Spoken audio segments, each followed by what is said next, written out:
What is going on, YouTube world?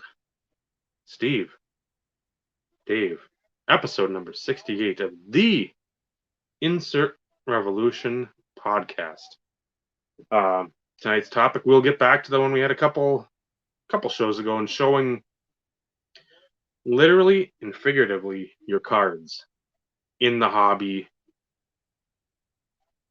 Is it always such a wise thing to do to always lay your cards on the table and show, no matter where you show them? Here, it's a little less because we don't have the reach of the Instagram, the Twitter, TikTok, any of those where you can show stuff under a minute, people get excited. And here, when we have our videos, it's like 15, 20, 30 minutes, sometimes hours. People, they've complained for years, like, I'm not watching that. That's too long. Fine. Your loss. You'll miss some stuff you probably never will see again. Or when you do, it'll be some influencer showing it off that we had 8, 10 plus years ago, before YouTube, before it was cool. So we'll just go into that. I can maybe get on my unretractable soapbox and banter on, because I mean, nobody's heard my take on this stuff. I mean, like I've been told many a time, a broken clock is right two times a day. So what time those are for me, I still haven't found out, but somewhere along the line there's something right. 11-11, Dave. 11-11. That's about it. So we'll discuss that, and I don't know what else we can discuss. I'm sure there's more shit out there, but I haven't. The only thing I think I watched really card wise this week was whatever Vinny sent the other day, and start watching at whatever the 56-minute mark, and I watched for about 20 minutes. I'm like, you know what? I can't. These two people are useless twats. They should have been rolled up in a fucking gob of Kleenex and flushed down the toilet a long time ago, because if people are regurgitating the same shit that any collector, any level of collector has listened to us for 10 years, 11 years now, it doesn't have to be told by somebody that's getting a Discord payment. It doesn't need to be somebody that's getting a Patreon payment. This is all information we've been telling you, expounding upon for a decade, and that we've known for over the lifetime of our collecting careers. So when some jackoffs start babbling about this nonsense, I'm trying not to go down the road of just like a full-on rant in the first 5 minutes of the show, but it's tough that people think that any of this jargon jumbled jive is news. It's like saying, my God, did you see the sunset in the west last night? No shit. If you go to Texas in the middle of July, should I bring my winter coat? No? Well, I'll take it out of my suitcase then. No shit. If I eat 4 ghost peppers, my stomach and my insides might melt? What? When did this become a fact? That's a big fat hell no. I'll leave it at the hell no. The show will always go on, regardless of who else is out there. He probably did that on purpose. It's one of those. Others have done it before. Unnamed peons in the card collecting world, but we still trudge on. We still run through the muck and Yep. So pretty bold move. Yes, there is a sun. Yes. And it rises and sets every day. I know. Breaking news. I know. I can't Yeah, believe nobody taught that in science class. I mean,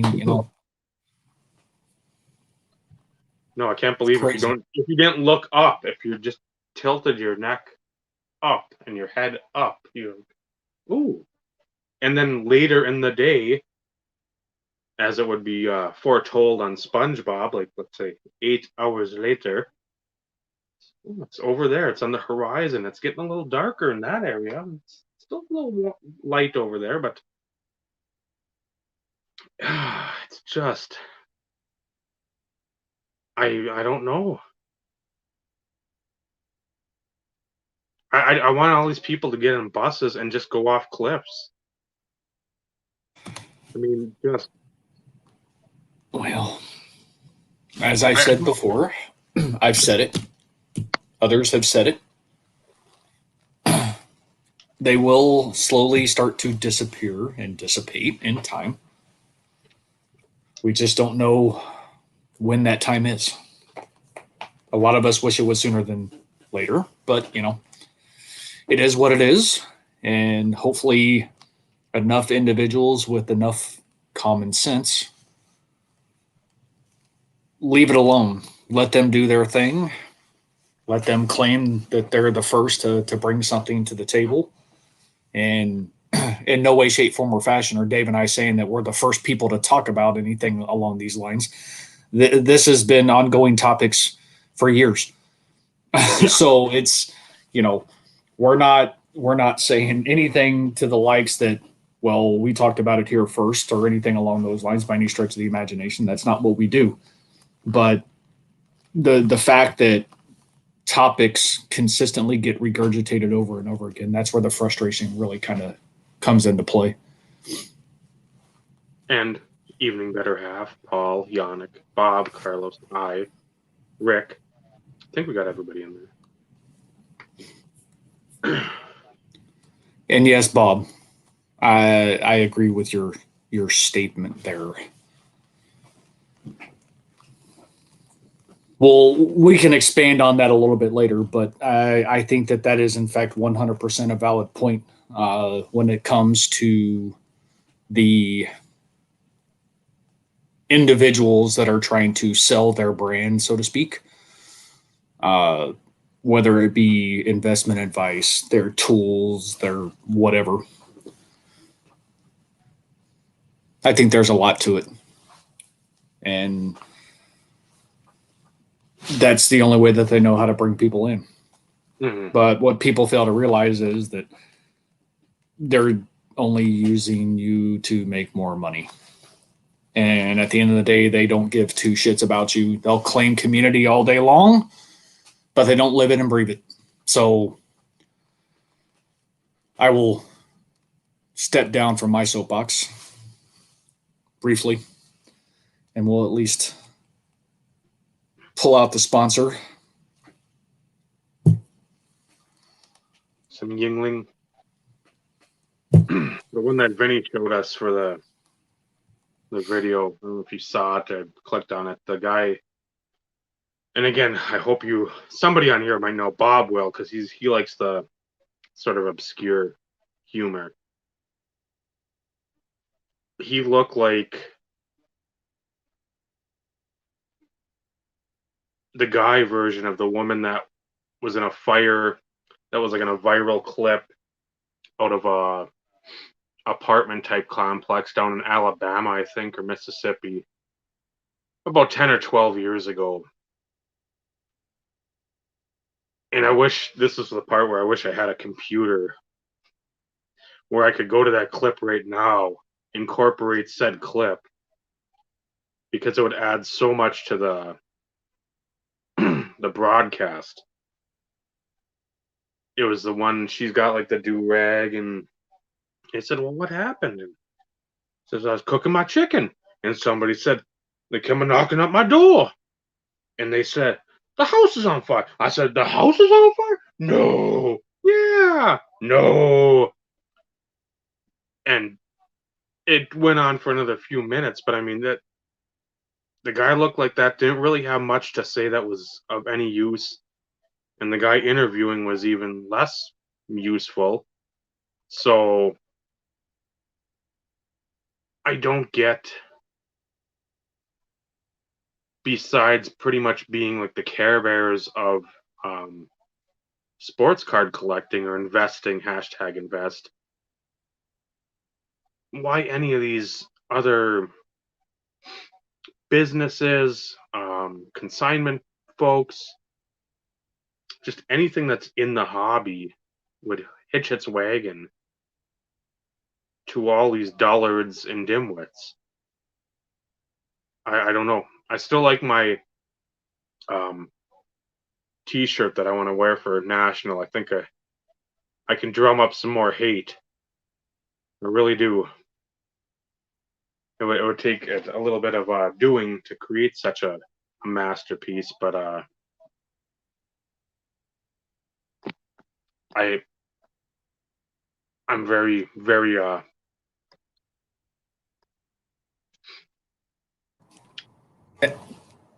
Your new job, Dave. $450 a night, man. I don't know. How many hours is that, Bob? 2, 3? yeah. Give me a night wait or night. That's like a 2 to 8. That's 6 hours. That's still not bad. I mean, that one. And since you got the real beard, means you make more. The only problem is you'd have to move to Pittsburgh. Yeah, that's a struggle there.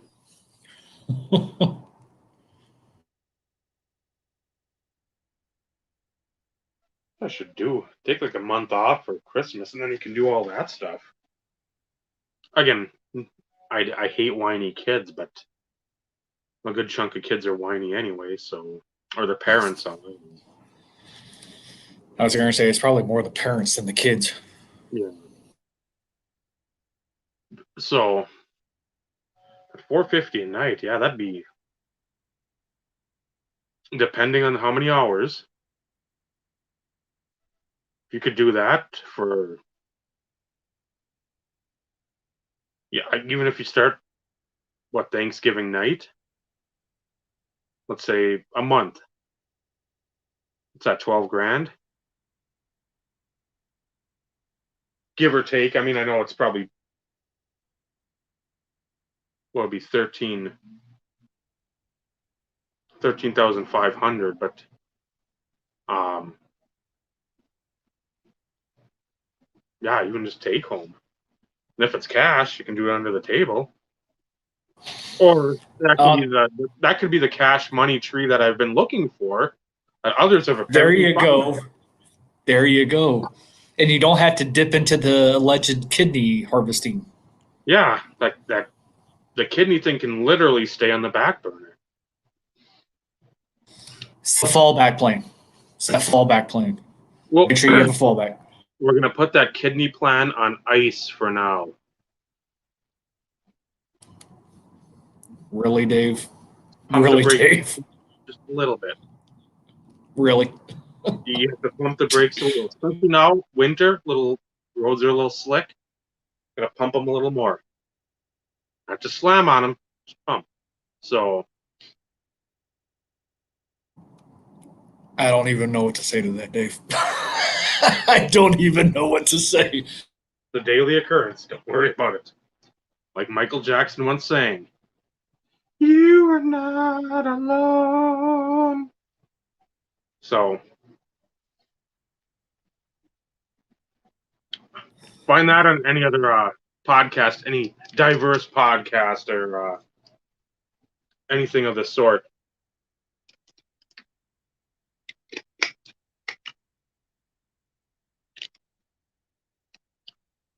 So before we delve in our usual topic, our topic discussion, I should say, anything on the horizon, anything pop up of drinking Gatorade. Straight Gatorade. Nothing. Water sucks. It really, really sucks. Water. Oh, sorry. Gatorade. Sorry, I watched that the other day. Yes and no. I did actually have something coming today, but it's for hashtag invest purposes. Yeah, I said it.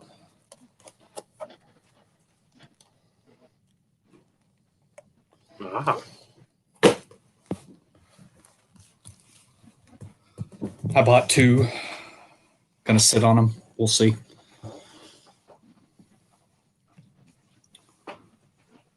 We'll see. We'll see. We'll see. So you're Maybe waiting to bump up, and then you can make a play on them.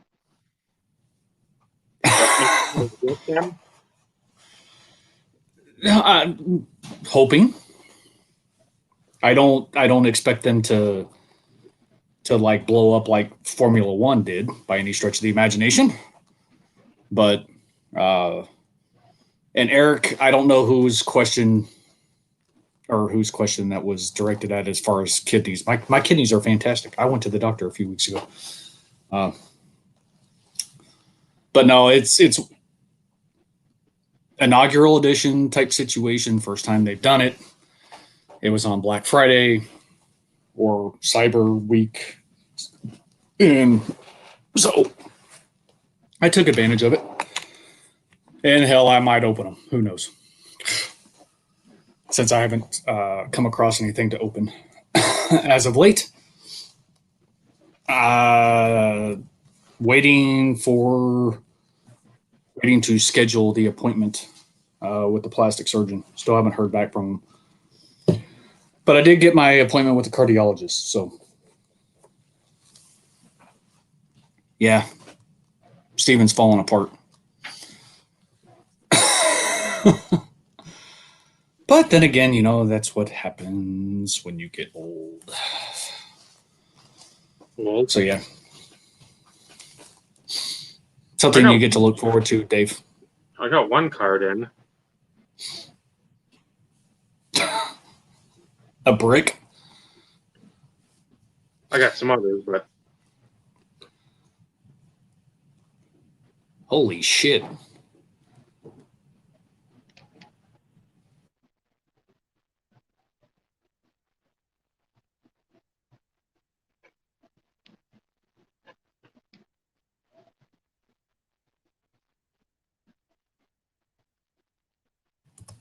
What's that number 2? Oh, I should have known. Is that Dumba? He's right there. You got Dumba, Eric Stahl, which I wish was Ryan Suter. Then you have Parise, and I think, who's that? Dubnik. So,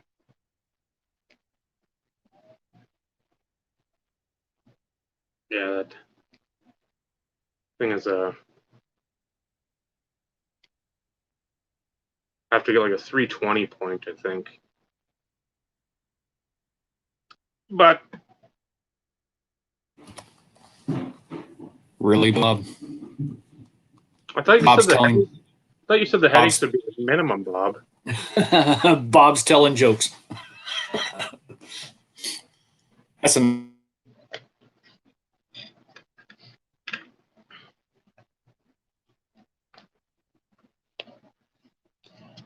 So yeah, that was one I went back and forth the seller a little bit, and I got it at a price that I felt semi-comfortable with. And I think the guy got a fairly good price. Came down from what he had it, so if it feels like a win for both parties, that's what I've always said. If you may have paid a little more than you wanted, but you still get the card. And again, there's one of them, so it's not like, oh, I can wait for the next copy. And he's like, okay, I've got this price. I come down a third of the price. Again, you can go Oh, good. We got our friends back.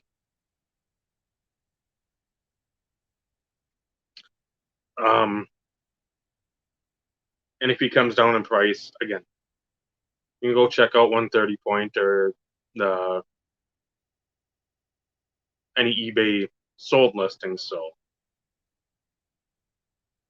a card, obviously, I think I've seen one other type of that with Dumba and not knowing like, okay, what should I bid? It was hold up, I think NT rookie year to 5, the little snap or the button thing. And I bid I think about 100 and it went, I mean, that wasn't even enough. So I'm like, oh, interesting. So that's always sort of stuck in my craw where it's like, okay, something like that comes up again, I've got to try to make a better run at either that one or I'm shocked Jeff isn't here tonight. He can show us those showcases from the expo where that guy had all the cup button things like that and tell us how great they are because he's never seen a card like that before. Fucking idiot. But button cards, the newest innovation in sports cards. Never seen them before. Just a recent thing. And I just found out too that on-card autos are more desired than sticker autos.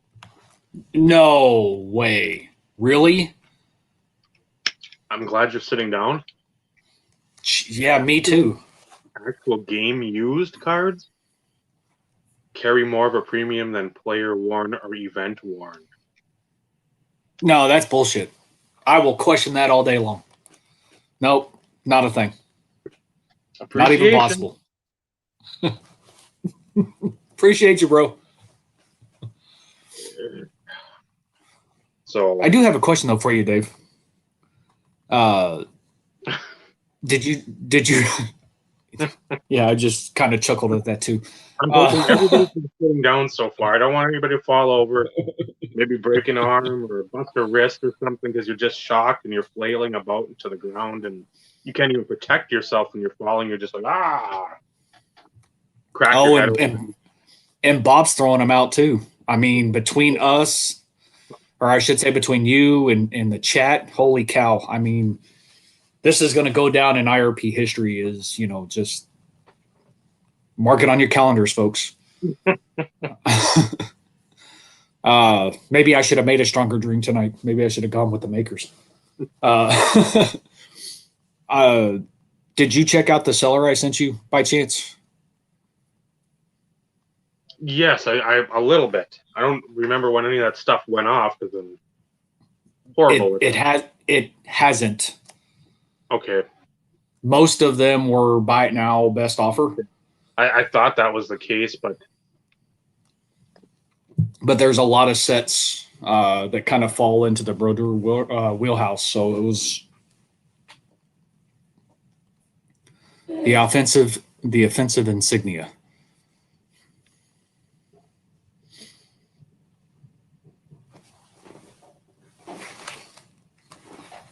Am I missing something?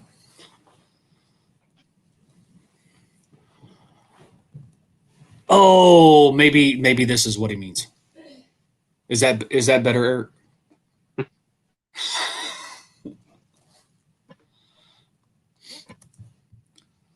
Or is that one better? Which one? Left, right? That's to say, you're at the optometrist now. Both?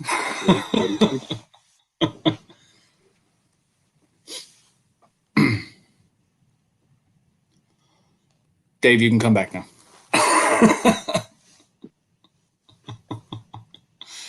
It won't. All it does is let you block it. That's all it does. It unfortunately that doesn't go away on the YouTube side. It won't make it into the stream, Eric, or into the upload to YouTube. It'll be as if it never existed. But unfortunately, it only allows you to block them on YouTube. because I can't even do anything else on here. Oh, actually, yes, I can. Maybe. No, it's not. It's not letting me remove him. But he's blocked. Gotcha. Yeah, sorry about that, man.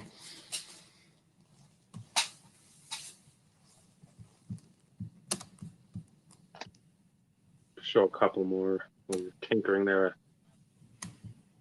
Yeah, I was hoping I could actually get rid of it.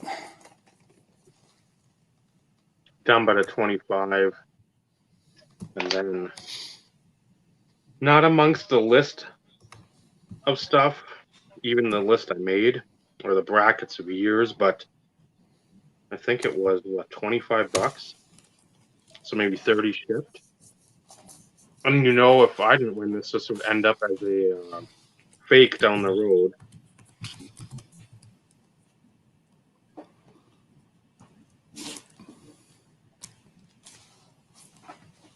So I think it's an 08, 09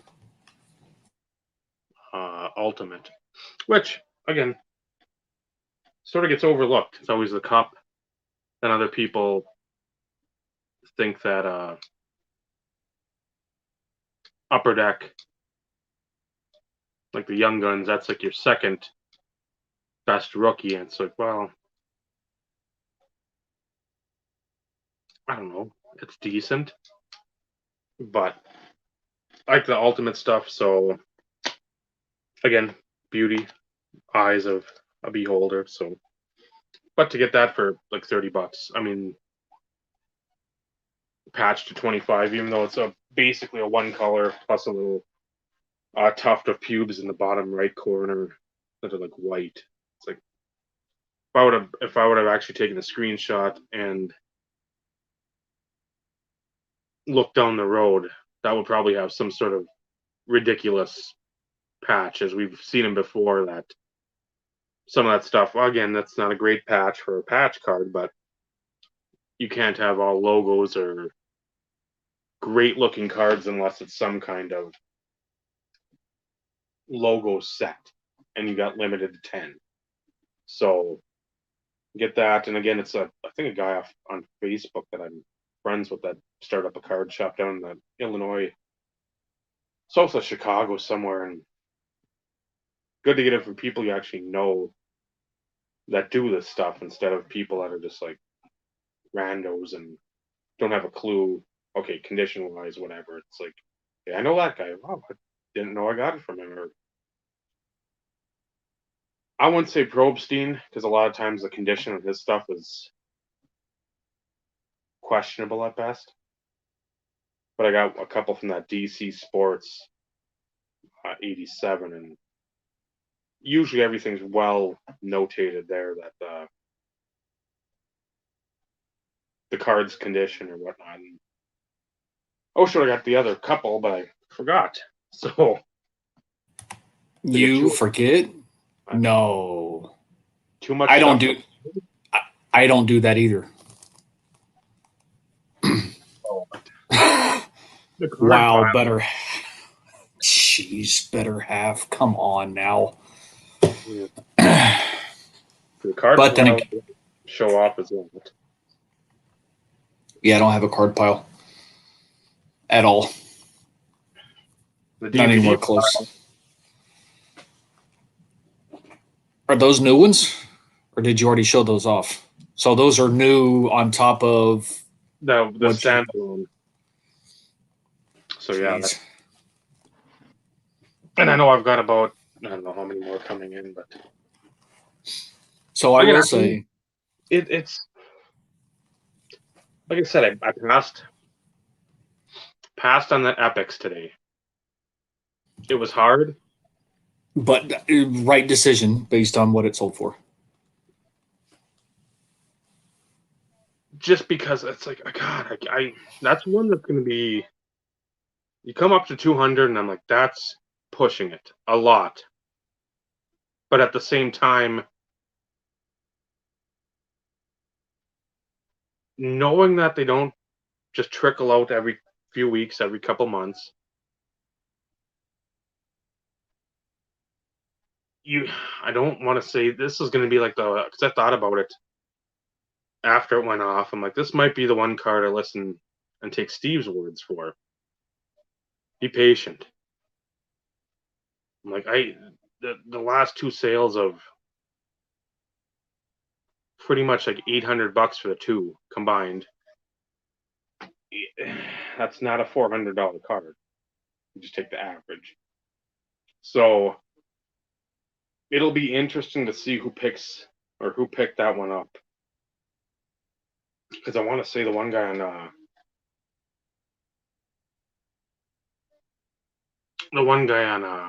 Instagram. I want to say he's shown that one before. So, and I know there's one other guy that had commented on, I don't know if I made that Brodeer collection update back in the summer, but he had commented on there that he's trying to go for the run of epics. So I'm like, if he got it, whatever. As long as somebody that's actually collecting him gets it and not one of these douchebags, whatever, that's fine. I'll still be sour about it because I want it. That's usually how I am, especially with stuff like that where it's a high end. At least it's not serial numbered. It's stated print run. So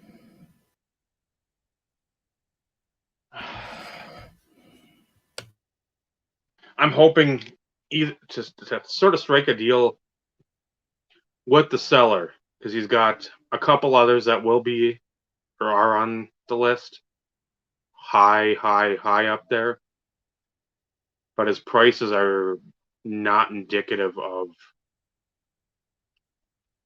logical prices. I mean, yeah, that one sold for $750, but that one's been up for 9, 10 months, 11 months. So somebody got a wild hair and decided to get it. I'd like to know who. So that'll be one I sort of try to meander through and maybe look on like Insta and see if I can find it on there. But yeah, it's You're too late. I already did that, Dave. And then there's C.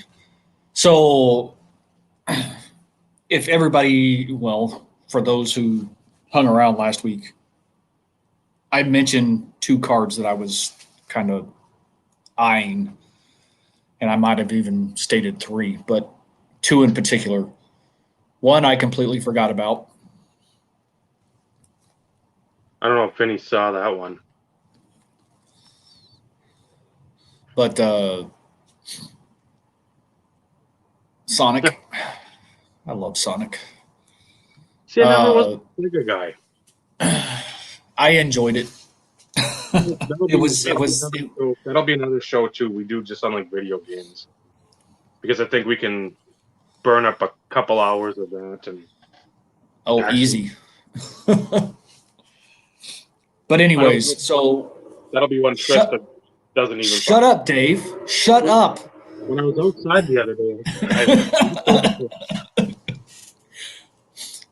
you know, I can mute you too. I hope you do realize that. Mute.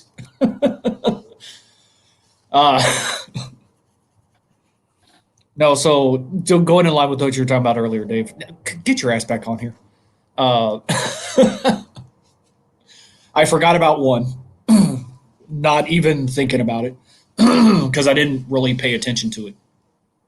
But the other one that was higher on the list, I pulled it up with 15 minutes left, and I started looking at it a little bit more closely.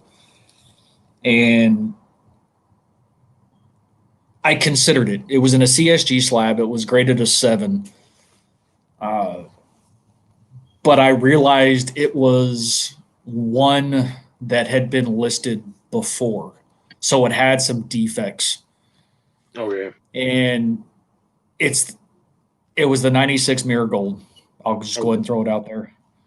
You probably remember me showing it to you some time ago, Dave, when it was just on regular auction with a higher starting bid. And you actually were the one who pointed it out. And because I hadn't noticed it. So I paid more attention to it this time, and it was glaring in that CSG slab. And I'm like, yep, I'll pass. And it sold for the starting bid, but my eyes couldn't go away from the blemish. And then there's this guy who wasn't even ready. Yeah.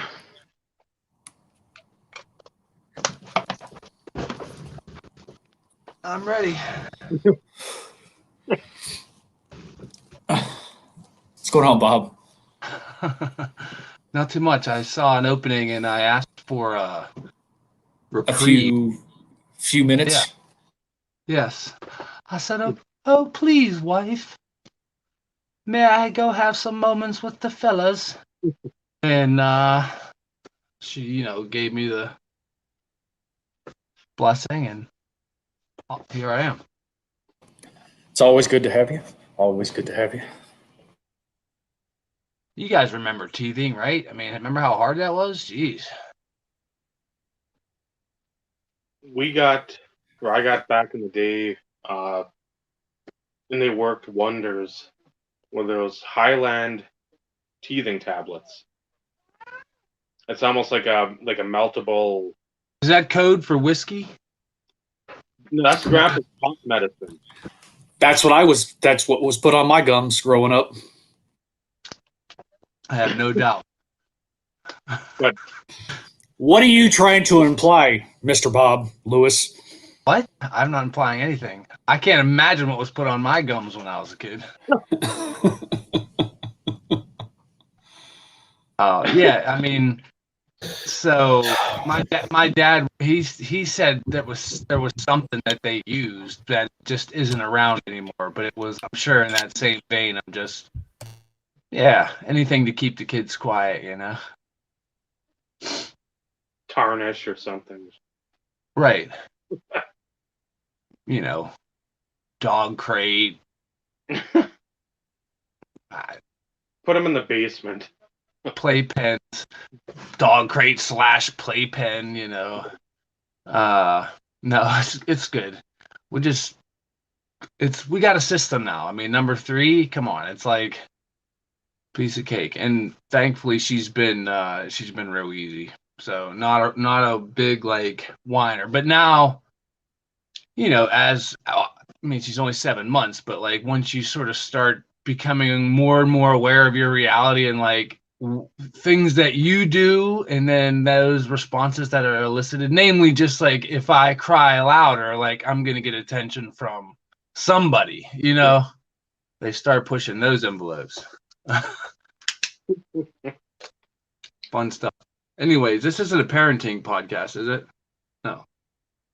We can have that sometime too. It could be.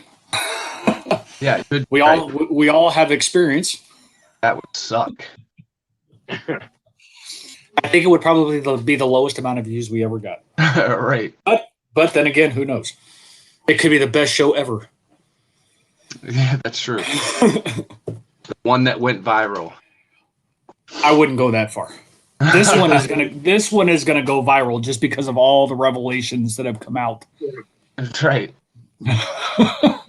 I forgot to write a couple of them down, so I hope you guys archive this.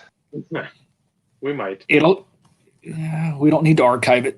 It'll be up on YouTube till the end of time. Right. Nobody will have to watch it for themselves because enough people in the world will be talking about it. Like you won't be able to not hear about it. Better half. I'm not biting. I can't see comments. So how'd you like that art that I showed? Dude, did you see the ones I sent back? My wife and I love those things, man. I've got like a whole folder full of them. Trista just was like, "This is the worst shit in the world." I said, "Give me that Winnie the Pooh one. I will fucking wear that everywhere."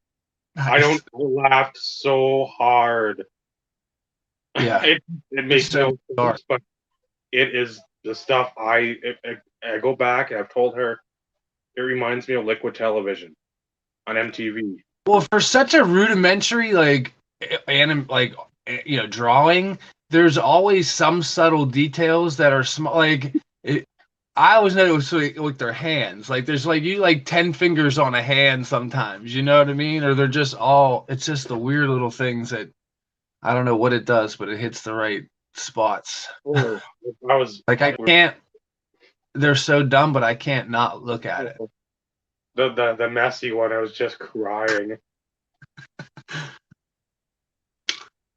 The reasons why I love my mother, the last one being she's only tried to eat me 34 times since I've been born. She feeds me egg to stay alive. Yeah, it's like bad grammar on purpose. I don't know. They're nutty. Yeah, we love those, and we love the Leonardo DiCaprio from Django. Okay. Have you ever seen those memes where he's at the party and he's like toasting his drink? He's got that smug look on his face. Those are our favorites. So we've derailed. Yeah. It's all right. Derail is my middle name. No, IRP means derailed. If you look in the dictionary, under IRP, it says derailed. Oh. I like it. Because Trista asked, what do you want for Christmas? I don't know. I just want time with you. That's it. Because that's what a 5-pound box. A 5-pound box of $100 bills. Well, be a 10-pound box, but no, 5 pounds should be sufficient. No, it won't be. Yes, it would. I need to be an I'll do that. My influencer, so I have to show off every card I get. See, we're starting to roll. We're starting to roll towards that topic. Just give it time. But she's like, I don't understand these. I don't understand why they're funny. I'm trying to explain, like, look at this one of the woman with that tries to eat the guy. Her hand looks like an udder in the picture. And like, this stuff is the face of the dog looks like a human, and they're talking about like how beautiful the dog looks. It's hideous. Yeah. You should have stopped at I had to explain it to, because once if that's your starting point, good luck. He's like, this art is just horrendous. I could draw this for you and come up with stuff. I'm like, please do. I will laugh at it because I don't know. It just, like you said, strikes that chord somewhere where it's like, this is so right. It's ridiculous. It's great. Not everyone is a winner, but like I've read enough that have like made me at least like want to share it with somebody that I know would also get a laugh out of it. So that's more of that than actually just some that are just like head shakers. And the one I showed last week, the Dorothy one, the Wizard of Oz one. Oh yeah, sure. That one was, because I think on Facebook the guy is like, what is he, Chris for something like The Simpsons. I really don't know. Did you see? Just to continue the derail, there was one like that came out around like like 2020 early shutdowns and stuff about like how to wash your hands and like how to like be in social. Although like those early social distance ones, they're hilarious. You got to go in the archives and find them. I'll get lost for 2 or 3 hours. My phone won't have any memory left. It'll all be these memes of bad grammar and just awkward situations or regular situations. Tickling your friend's feet under the table, Yeah. That's the appropriate response, Vinny. You're the mature one. That's bad when I'm the mature one. Yeah.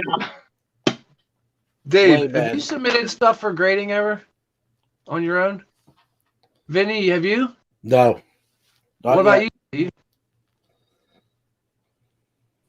No. I'm wondering, I got 2 orders that have entered the grading stage, but I didn't send them until March of this the 2021. So I'm really not expecting them until like January, February. But I opened up this little thing and I saw this little like, the magnifying glass thing.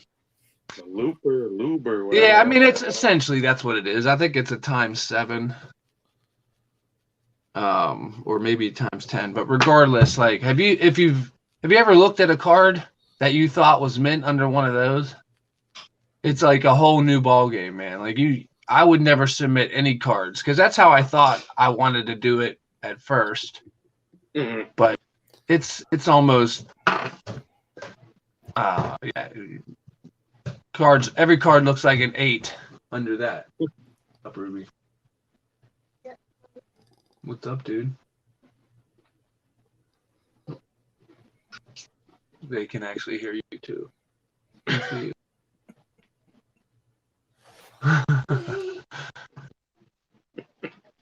My buddy. She's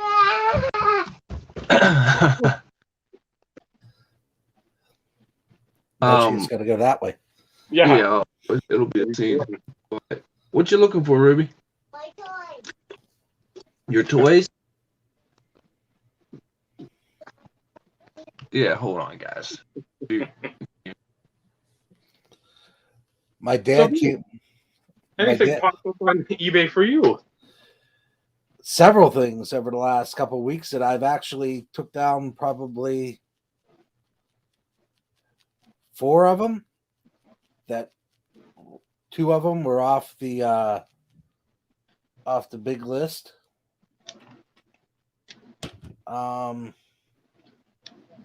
Somewhere. So this is a top 5 card.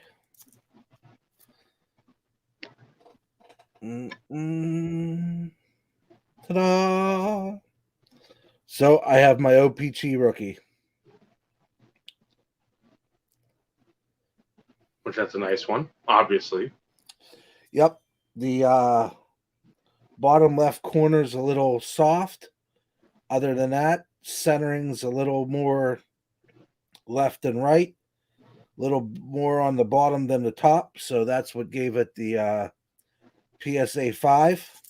But I got it for a song and a dance ×3. And I was pretty happy. And it goes well with my top 7. And now I have both of his rookie cards. And I'm a happy guy. So that was the big one. And I don't know. I'm trying to see. The other ones didn't come in yet. So. Excuse me, what? All I see or all I hear when I see that is Vicky Guerrero.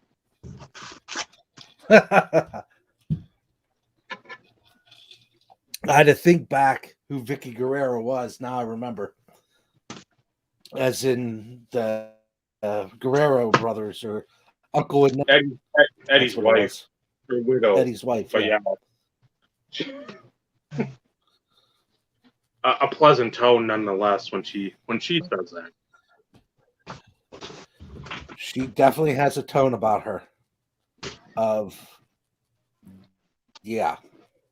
It's one lady that demands some respect. And you shall give it to her. I saw a picture of her just either yesterday or the day before that. And I think she was down in Mexico promoting something. 2 Lucha Libres. They both had masks on, so see that she's still active in the sport that her husband loved. Yeah, that pay-per-view that I went to, that AEW one, was the 16th anniversary of his death. Wow. In Minneapolis. So there's a lot of Eddie chants because there was I think like a 6-woman tag match to begin in like the the preview show or whatever, and a lot of Eddie just because I told Tristan, I'm like, God, I know it's got to be close to the date of like when he passed. And I'm like, I know it's like it was either yesterday or tomorrow, or it might even be today. So I didn't even take a peek at that, and like the next day I looked, I'm like, no shit, that was. So again, that's why. Again, if anybody watches out there, Guerrero, Chris Jericho, after they win their match, he's like just about crying. He's looking up, like doing like the Eddie thing, like because a lot of them during the night did like his like lie, cheat, steal type of shimmy, shake the Latino heat thing. Jericho obviously has knew him for 15, 18 years. Been with him everywhere, so obviously it's going to hit closer to home for him than pretty much anyone else. They showed him on like the big screen. He was nearly crying. It's like that. That's one of the guys I'd love to meet, and he has a cabin on Lake Vermilion, about half hour away. I mean, he just seems like a guy that's going to be somebody that's not going to disappoint you. I mean, he's going to be smarmy or whatever, but he's going to just be a genuine dude and not take himself too seriously. So hopefully one day get to meet Mr. Jericho. But Vinny, why haven't you posted all those cards everywhere so far on Instagram, TikTok, Twitter, MySpace, Facebook? You mean all these cards? Yeah. Why is that, Vinny? Why show my hand, Dave? Why show my hand? Why show Oh, I see what just happened right there. That was a long setup, man. Yes, it was. We like worked Jericho into that setup somehow. Wrestling always is somewhere in there. Yeah. What conversation doesn't Chris Jericho get brought up in, right? Well, that's. Think if I can find it.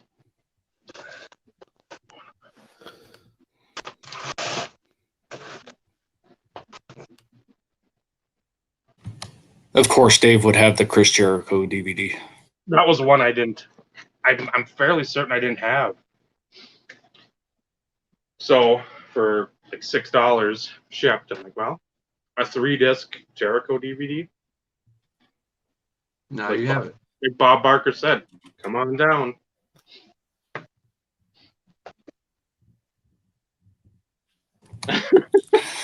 So, Vinny, why not show your hand?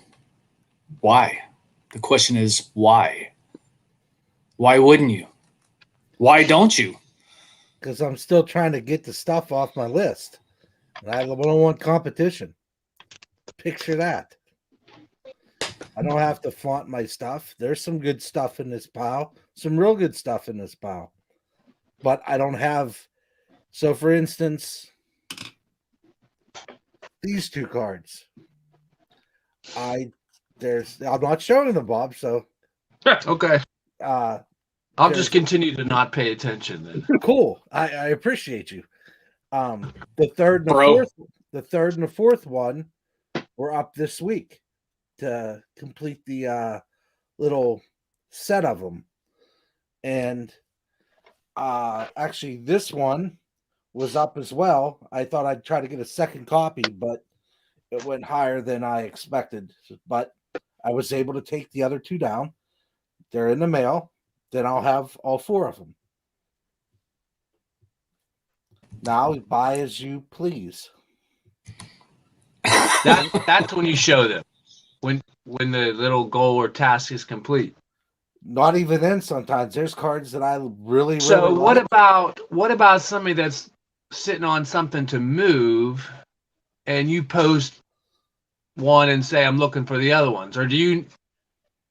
Is there ever an opportunity where like not informing the your viewership or whatever might a deal might be missed or an opportunity might be missed? I'm probably not often, but I've never had anybody reach out to me and say, well, I can't, that's not true. Like with Austin Meadows, I've had like a handful of people or some pirate cards or something, but nothing like earth shattering. No, I reached out to you on Shack cards, all because of your post. You did? Wow, Bob. Shack cards? Yes, Bob. Are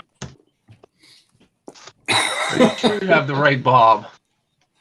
I don't even Go know what back chat and card. Chat cards? Shaquille O'Neal. I thought like you were like saying we talked on like chat cards, which was some like forum or something. I'm like, Wow, Bob. Wow. hold on.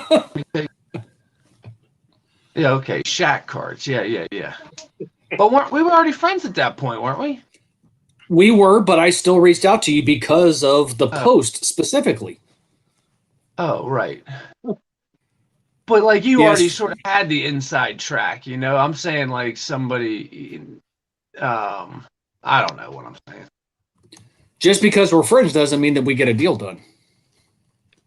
Yeah, it would. In my opinion, it does. Well, there's a lot of situations in which maybe not both sides of the house see eye to eye on, the price or the trade or whatever. Well, Not that it happens frequently, but it can happen. You don't make a deal because you're friends. You, like Dave said earlier, you make sure it works best for both parties.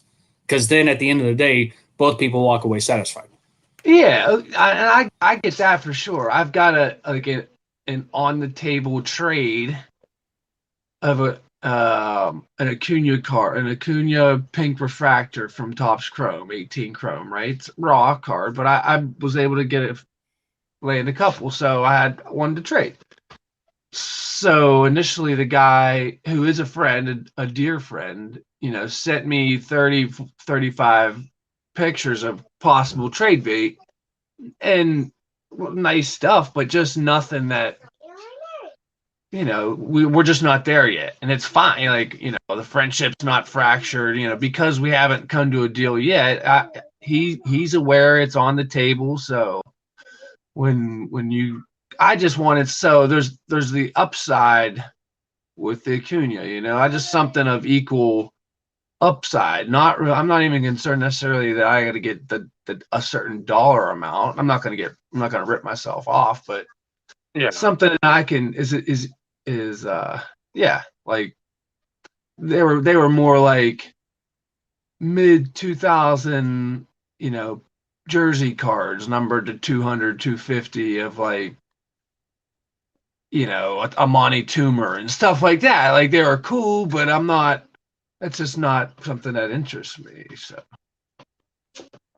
So we'll see. Well, best of luck. Thank you. Hope it works out, and if it doesn't, it's one of those in which. Right. I mean, we're talking a less than $100 card, or so it's not like there's a lot on the table. And again, good friends, so we've had conversations since then, and it never even got brought. It's kind of like at the stage, like, oh, yeah, I still gotta, he still has to bring his stuff back to the table, so it's kind of on him. It's no big deal.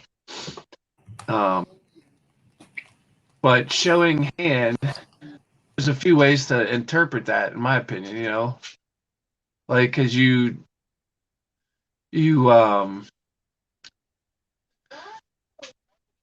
I guess it depends on your starting point. If you're somebody that values, some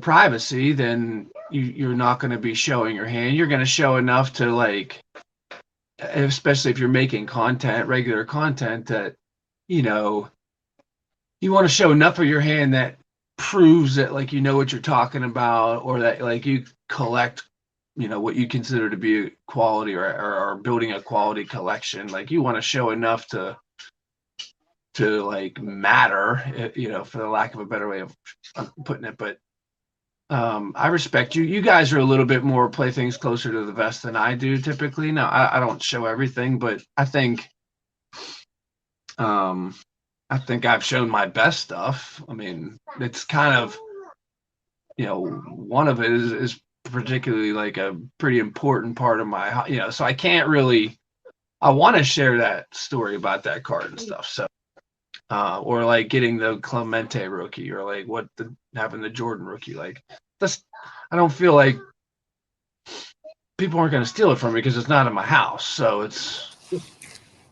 But Bob, on the flip side, it's not just specifically showing stuff per se. The pickups, the Clemente was a big thing to you.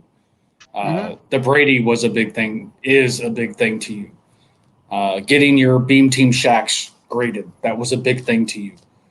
Your Jordan sticker, it's not specifically talking about showing your hand in that way. It's also about the fact of what you're looking to add to the collection. Whether or not you're keeping it kind of close to your chest, or you've shared it amongst a small handful of your closest friends type situation, and running the risk of telling individuals that, yeah, these cards are going up, I'm really going after them type situation. And then for whatever reason, you lose out because somebody decides to go for them also for whatever reason. No, that's fair. So that's the other side of the. I'm not in a position to have like enough of an audience that if I'm saying something, markets are being moved. But there are people that do have that sort of platform, and I've heard certain people actually even mentioned in their video, like last time I said this card went up, like they literally said that in the video, and they're they're thinking they might be responsible. I don't know, but that's a little bit of an ego thing. But I don't know, man. It's just I get what you're saying though from that like going back to Vinny, like your Lemieux collection is very deep, and there's the things that you're looking for are those real hard hard to find things, a number of them, working from your list. So discretion in that vein is absolutely understood. How much more sweeter it is than once you get one, or you can check something off the list. I know you just had some big ones there, Vinny. That's awesome, man. We're all happy for you. Thank you. And there's a point where I think I'll come to, probably within the next year to two, where I'm going to have to start going to those Dave Archer realms of trying to find things. I will be reaching out to people I know in the hobby to say, have you seen this? So, it was like, what, when was the expo? 3 or 4 weeks ago? And Amit showed his case, and I saw 3 cards in there I wanted, and I had never seen 2 of them before. And I was like, oh, there they are. So I was able to get a hold of Amit, and Carlos was able to pick said cards up for me and send them my way. And it was not a usual place. It was the first time I ever did a PayPal transaction that wasn't through like eBay or whatever. And I had to figure that out on a soccer field at like 9 o'clock in the morning while I'm watching my kid play goalie. So that was fun. And it was sleeting, and it was about 27 degrees. So that was fun. And being the antisocial person I am at soccer matches, I was out in the distance watching from afar, as I usually am, and couldn't ask my wife, how in the heck do you do this? So I had to wing it. I Googled it and got everything handled. So Them like cold, dry hands won't even your phone won't even pick up. exactly. But that was probably the most obscure way I've gotten so far, because most of the stuff has been picked up at shows or through eBay or pack pulled. So let me ask you this, Vinny. When you're going to your shows, you have a regular routine, or you sounds like you hit the same ones consistently, or see some of the same guys at the shows quite Yep. regularly. Like now they know you're a Lemieux guy. You ever get like when you make eye contact, somebody waves you over and like they have a Lemieux, they want to see if you need it? No, Nothing. not really. Because there's not a lot of guys that have. The one guy I deal with, Tim, he has Yeah, Tim. he has some Lemieux cards, and he and I have discussed them before. But he's the dude that has the killer value boxes that I always dig through, and he brings them to the one show, but not the other. So when the little show where he has more room, he lays those out, and I go through every one of them. And he's just hockey, so Oh, nice. I just sit there and I go through box after box, and then he said he's restocking them through the holidays. So in January, towards the end of the month, there'll be the Elk show, and I'll go there and go through and see what I find. And they're anywhere from $1 box to everything is basically 40% off a sticker. And if you buy more, picture this, you get a better deal.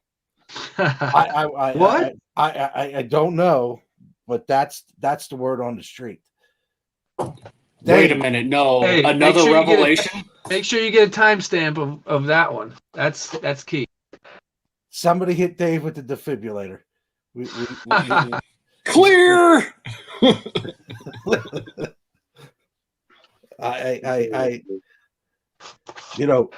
I've been going through value boxes since 1989.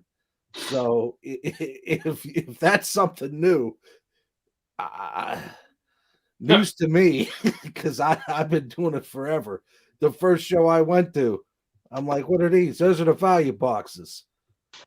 All right, I will see what's in here. And I used to get a ton of Lemieux, the commons, the base cards, $1.50. You could get Value. second year, third year Lemieux cards for $5. And I would grab them. And Dave, I failed to mention, I did actually pick something up that I haven't gotten yet that will never be shown, but 41 more cards off the 2002 Topps Chrome set needs is off the list. Yeah, I'm now down to 7.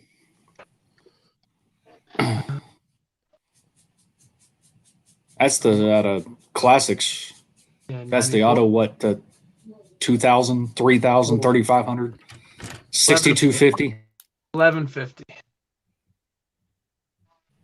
That's a question for you, Dave. I'll have to look. I haven't looked at. That's the thing. I'll say the secondary guys, in all seriousness, I don't look at all the time, and I should. I'm sure I'm missing great deals only and all that other shit, but good deals only, Dave. Get it right. So, not great deals. Good deals. Ask a question. You're probably going to want to run one of these shows already, or before the end of the year. But like, do you guys do any sort of like recap year in? Like, Vinny, I know you're not making videos, but like, do you sort of like look back on the year in any way, or reflect, or set goals for next year?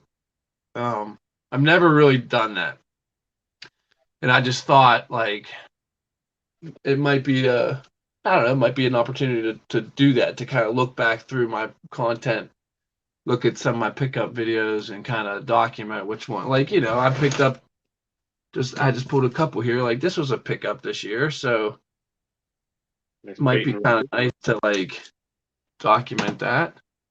Yeah, I've tried to do the goals thing for I don't even know how many years now. It's usually in the first month of the year.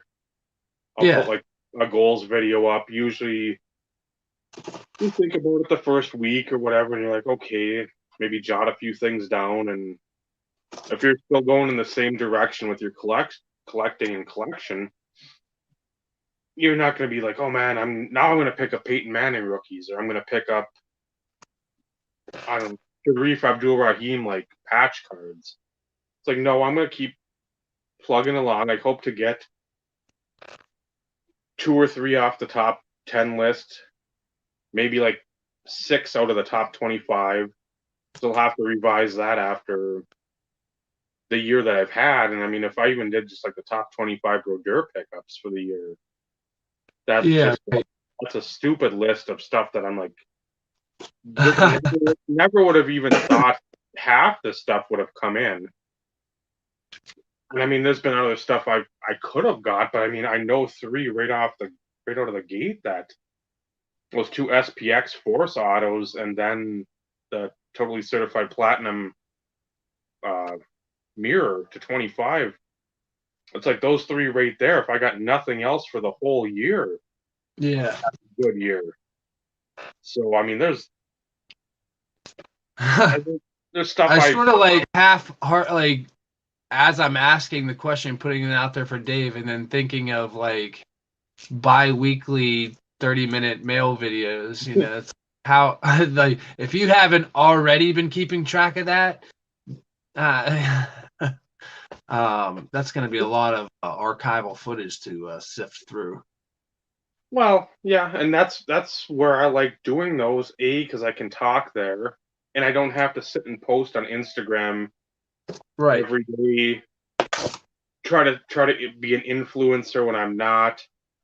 Try to concoct stories and just like mold my words into stories that don't really exist or nobody cares about.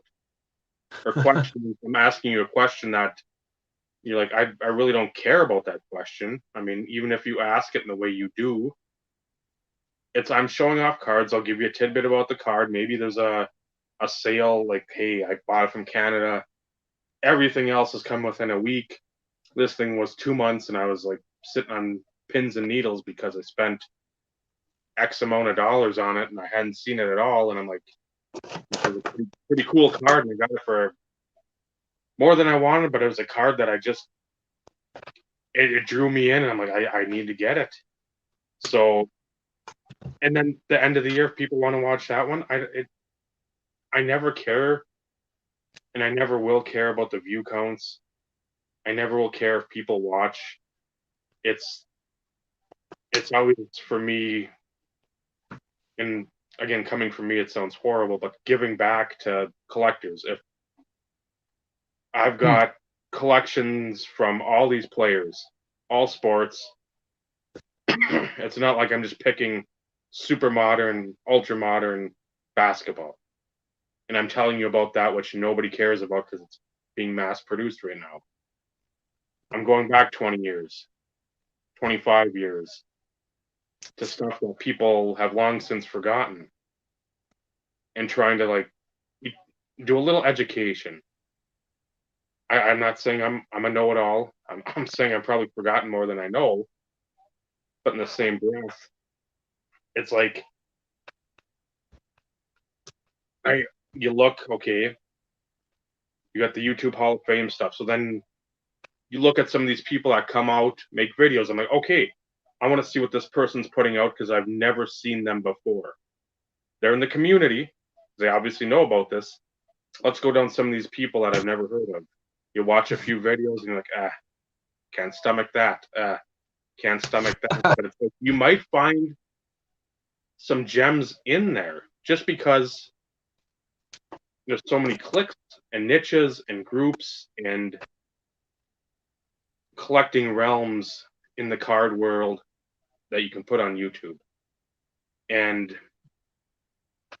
I like to think at times that I can wrap a lot of what I collect and just throw it, and then it'll go in a lot of different directions because it's not just one thing. Yes. We know that, Carlos. I mean, that is commonplace knowledge now. After all these years of that highly decorated group of individuals, none of which are suspect at all. None. Robert. What? I've been impeached and then reinstated and then impeached again. So, you know, I'm running again. I'm think I'm back. I think I'm out now, but we'll see. My patch hasn't been revoked, so I guess I got that going for me. Allegedly. Allegedly, yes. Very much hashtag allegedly. I'd like to do that if people watch this stuff. I've seen comments over the last month or so from people or viewers on like a couple of those Brodeur videos. Somebody that collects Brodeur that I've never associated with has commented on a few of those mail day videos, like, "Wow, I'm going after that," or the Mirror Platinum from early in the year. Like, that's an awesome card. Congrats on getting that, and that's the one I'm looking for too. And it's like, maybe I'll go look at this dude if he's making videos or not. It's just like, okay, there's somebody at least. It's like a spark plug. There's a spark there. You can be like, okay, maybe I'll talk to this guy and he's worth something. Is that coming up? Looks like from Canada. Yes. Somebody named Carlos.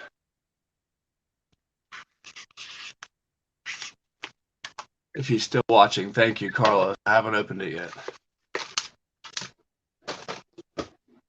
That's all. But sorry, I interrupted your stream of consciousness there. I can nobody was listening anyways. So. No, we weren't. We were falling asleep, Dave. Anybody see the flat rate box? Flat rate box. Yeah. Ignore the T. Sitting on top of the brown box, there's a medium flat rate box. That goes out the door tomorrow to a certain individual on this panel. Vinny. Vinny's always getting a hookup. Yeah. Gold bricks. 5-pound box of $100 bills. I got two of them. You sure flat rate's the way to go? Yeah, it was the easiest. At least this way, well, I don't know.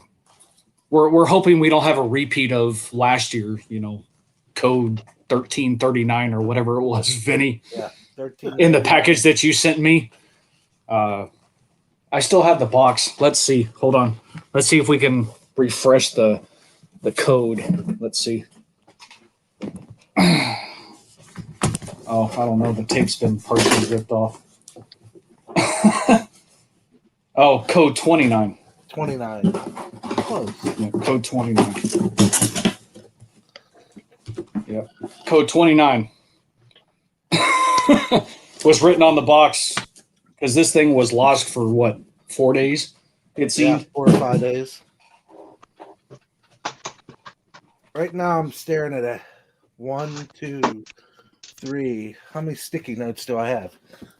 Shut up, Benny. We already know. 1, 2, 3, 4, 5, 6, 7, 8, 9, 10, 11, 12. And the only problem is one note's done. So I wrote one letter so far. That's why I have a screen over here with a delay. So now I get to look at that beautiful Lemieux card there with Brodeur. But these are all ones that I didn't show earlier in the year. 25. Is that the Canadian exclusive? No. High gloss. But when they were to 25, not to 10, and then that one way back in April never put that one up either. That is Wow. that's a solid piece of At signature 25. right there. So It would have been better if it was stickers, Dave. I know, and the signature went off the stickers too. But I saw that collect guy from Instagram was commenting with someone else about the upper deck things, someone that we know all too well, and he said, "Oh, yeah, I missed out on an early high gloss earlier this year." And I'm like, I wonder who that could have been. So, and then I went back because I'm like, didn't I post any of that stuff? And it's like, nope. I had like a bunch right away in the year, and then I'm like, you know what? Seeing where people turn and how your information that you hold close, they sort of are more vocal with their likes and dislikes of specific cards or types of cards. Like, I don't know. I don't. If I want my information that I'm thinking out there, I'll put it out there. Again, you can watch it in any video, but nobody wants to listen to my voice that long. That's why everybody's sorting through cards or looking for a noose to hang themselves with on this panel right now.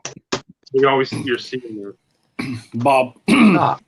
I have ADD, so I have to. Oh, that's fine. Actually, I'll make up another excuse. Actually, I don't get to be up in my card room very much ever. So when I'm up here, I gotta look at cards while I'm here. I understand. I had to We turn get my it, heat Bob. on 3 days ago in anticipation of tonight. You know what to expect when you come on here, Bob. Everybody really. gets shit somehow. No, everybody gets a little shit. Everybody. That sounds like It's a just the country. nature. Write it up, Bob. Write the lyrics. Make $1 million. But The that's donuts where on us. I don't want to sit there with the cards and the SPX ones. It's like, okay, I got it. That's something with the autos to 100. I'm not going after another one because they're too much. So if I get them, I'm happy. That's something I'm going to show off. But if it's something else, I'm not going to put it out there to plant seeds. Anybody for tennis? Plant seeds for other people to start thinking about, because you've got a ton of videos up. I don't even know how many, 1,300, probably 1,150 of them are going to be sports cards related. So if you can stomach any amount of time listening to me, you can probably pick up what I like, what I don't like, what I value. Not that, again, I'm any sort of influencer, nor do I want to be. Not that I should have discords at your You've pain. influenced me. Well, that's after chatting too. I mean, this isn't just like, hey, look at this card here. Yeah. Look at this card. You like it, right? Oh, I mean, geez, nobody should like. I mean, I guess that's probably more to your point. Like, you shouldn't be taking like hobby suggestions from somebody the first time you've ever like heard anything that they've said. You know, like some level of like familiarity with the person, whether it's like, you know, personal friendship up to like, you know, just a YouTube influencer. So I don't know. I mean, isn't there a little bit of personal responsibility of a person to like be able to like have the discretion of who's giving good information and who's not? Like, if you see somebody saying it and they're the only ones saying buy so and so, like that, they're either an idiot or they're like really, you know, I don't know. Does that make any sense? Probably not. It Think does, for- but I know when, and Ed has brought this up many a time, like early in the year for baseball, it was all about Acuna, all about, Do those people ever watch the games? Even you're saying? and well, he was when he'd go to the shows, Acuna, Tatis Jr., Otani. Nobody was saying buy Soto. And Right. they were buying the Soto, and then by mid-August, it's like all of a sudden now Soto's hot again, and Well, and those were the guys that had 0 Sotos in their cases too. So it's like of course he sucks. I don't have any to sell.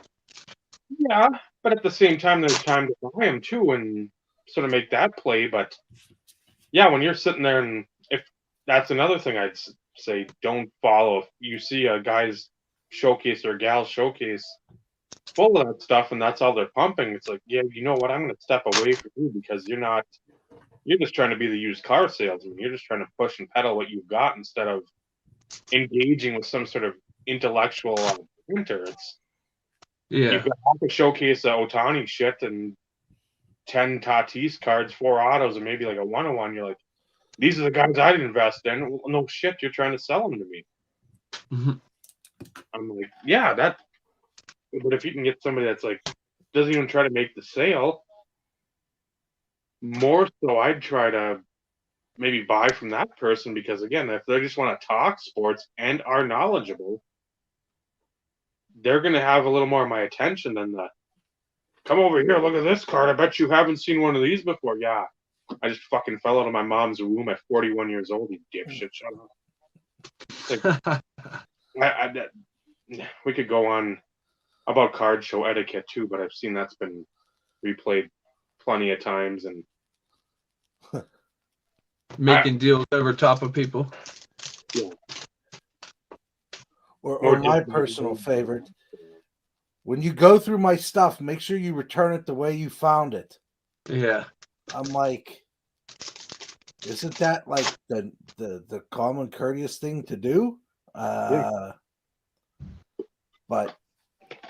because that guy always is behind me when I'm going through the value boxes, and I always hear him chirping about this guy's going to be huge and that guy's huge. And look, I got 7 of those.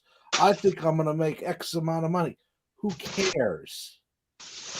Take it from the 12 that you're at. I need you at about a 3 and have a frothy glass to shut the heck up. Because I'm working here. I'm making my good deals. I'm in process, folks. Keep it quiet. Keep it moving. You can talk. I need you at a 3, not a 12. You're not Dave Archer. He's a 12, and it's sensed in the audibility factor that I could take Dave at a 12. But you at a 12, you're annoying. Go away. There's a difference. But I digress. Soapbox retract.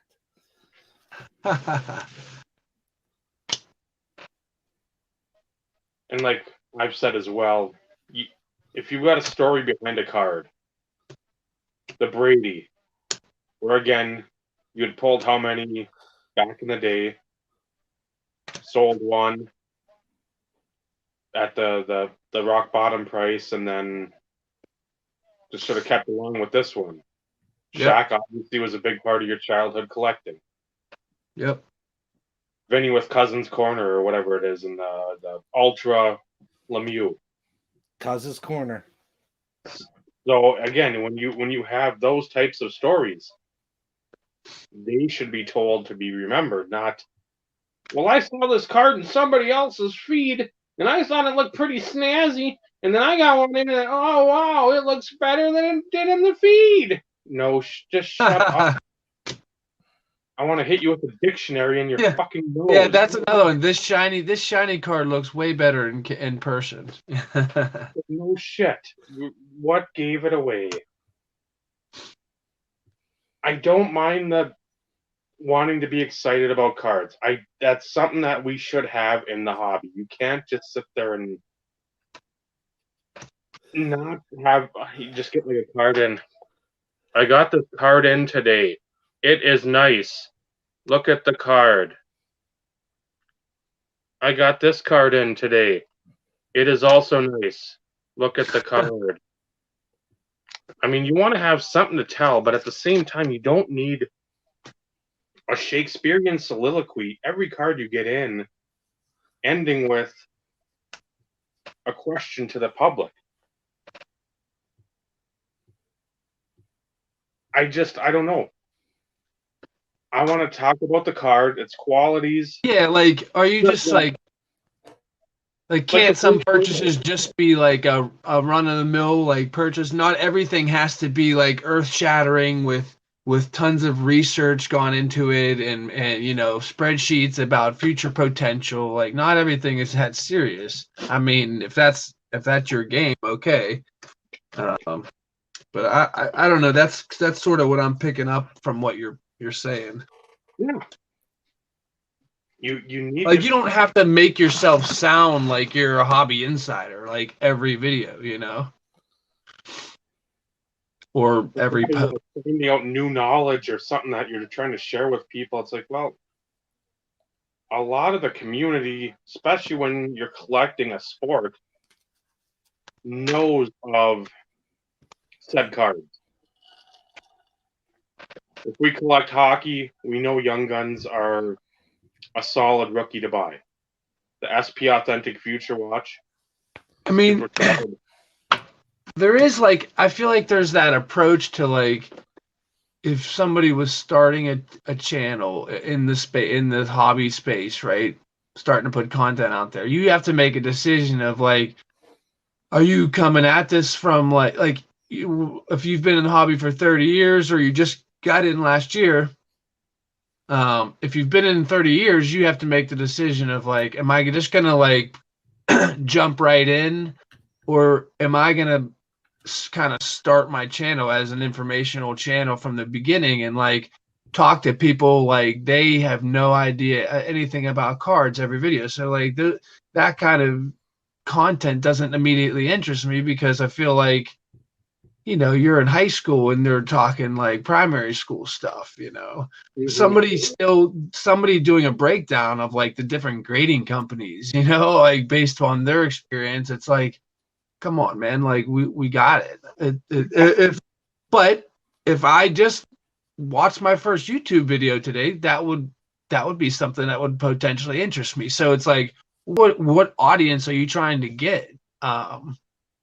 It should factor into like I wanted to build real, you know, friendships, relationships, maybe just people that share and enjoy the hobby. And so I didn't really come with any new information. I wasn't trying to school people. I wanted to meet people that were kind of that I could talk about things that I already knew about, sure, and learn some new things too, because there's plenty in this vast hobby to learn. Lost.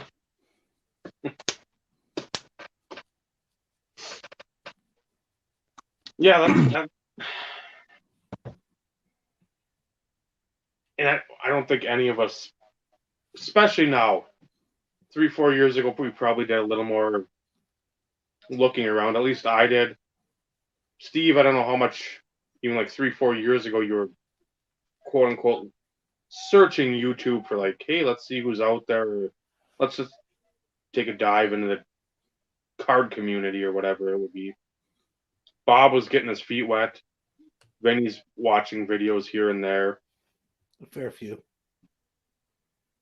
It's not like it used to be. And again, we say that all too often, because when Steve and I started up, there was none of these idiots out there that are 12 and thinking because you go to a national and you're sitting on a stage with like 8 people watching, that now you're a hobby expert, and because you've talked to a couple people that pretty much are talking to anybody and everybody at the national or in some of these like StreamYard things, that now you're an expert and that your opinion should be, it's now validated and it should be taken as something that people listen to.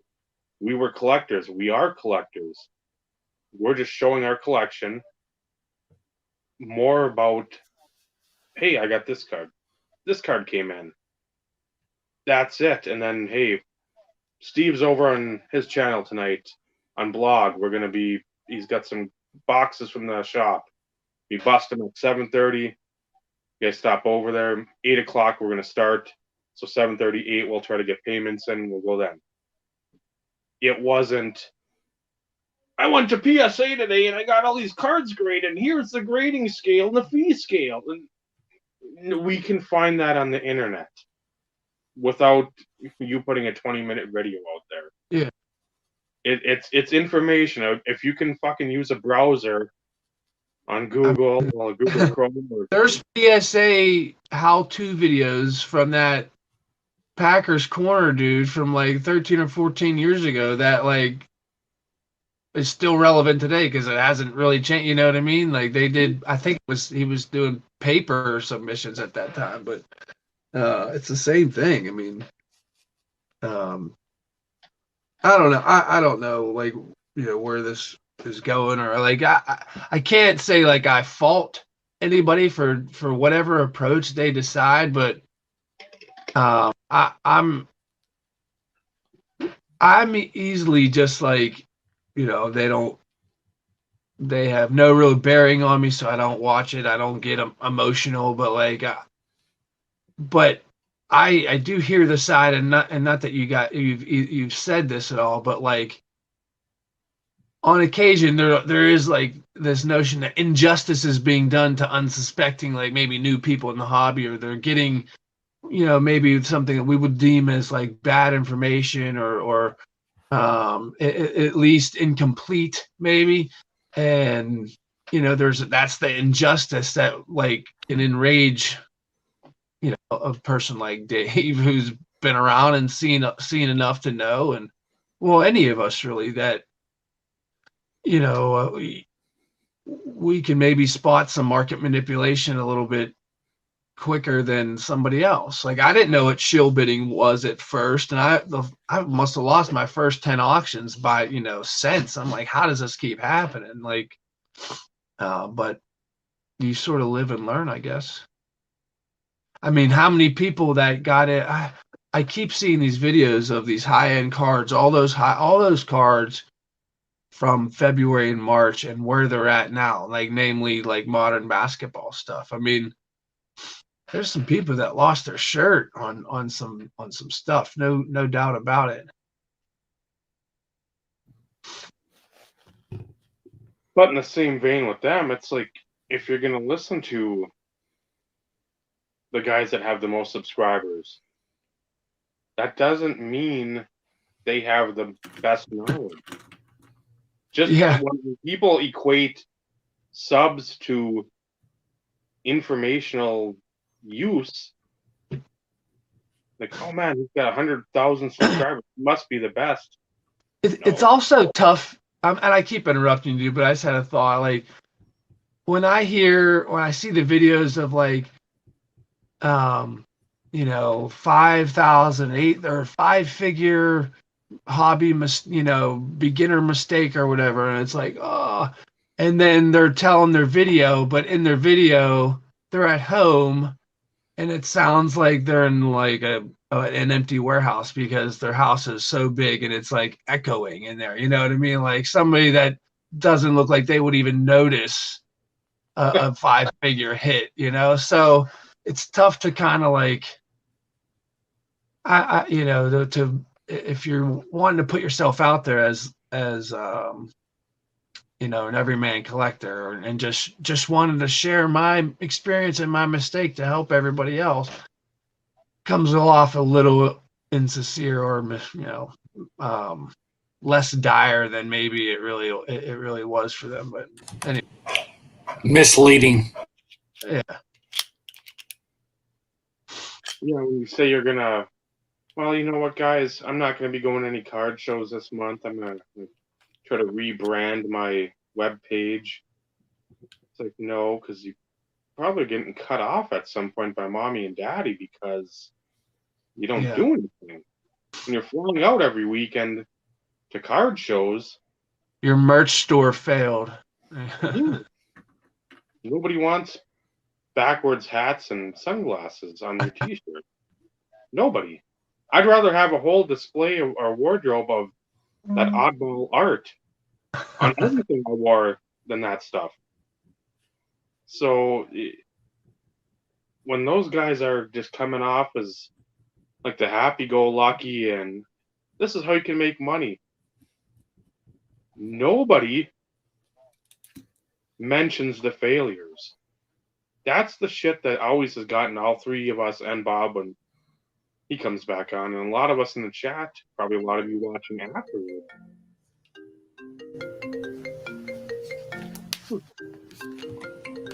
That must be Vinny ringing.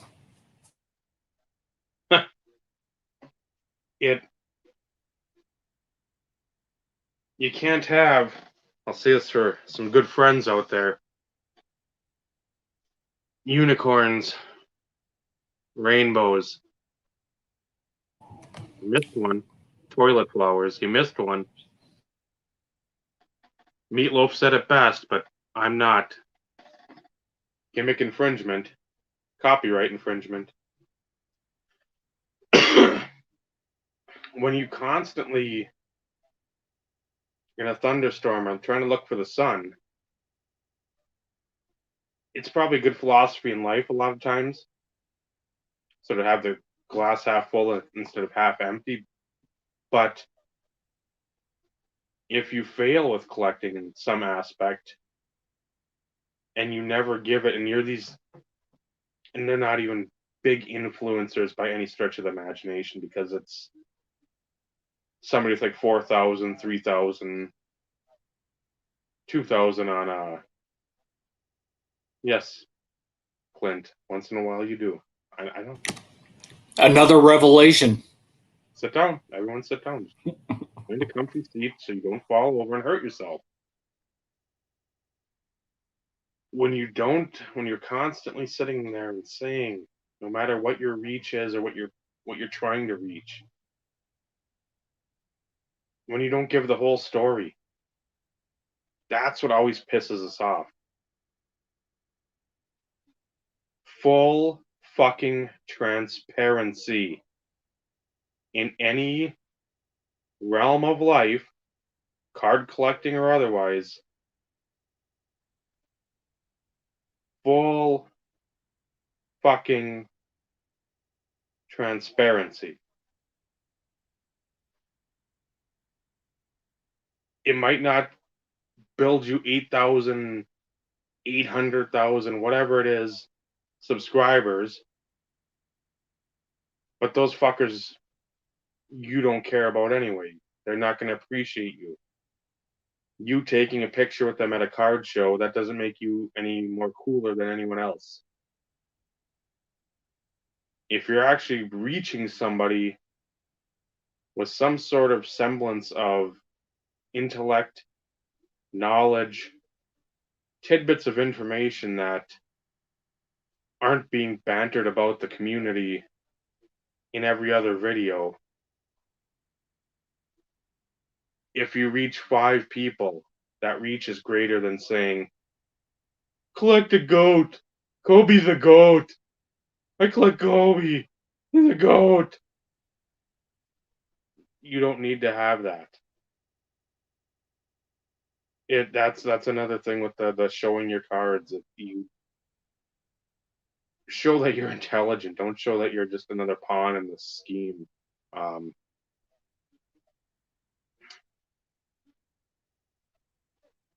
But full transparency in whatever you do will. And if you choose, this is what you choose. If you want to just be some figurehead that gets this attention because mommy and daddy didn't give it to you, because you were pushed in the corner in school and they dumped your books or tied your Velcro shoelaces together.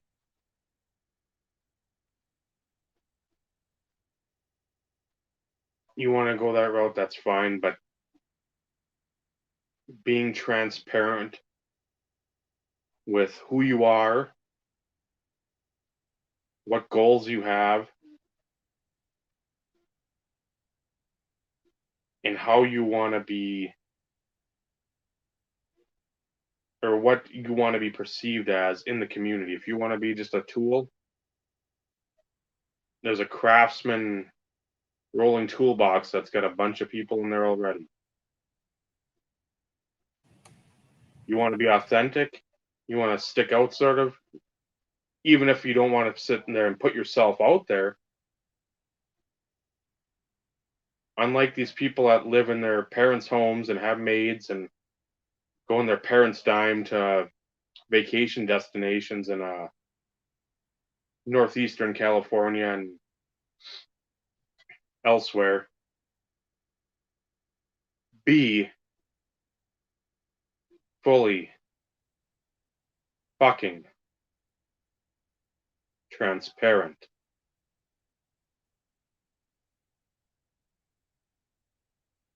Soapbox, retract.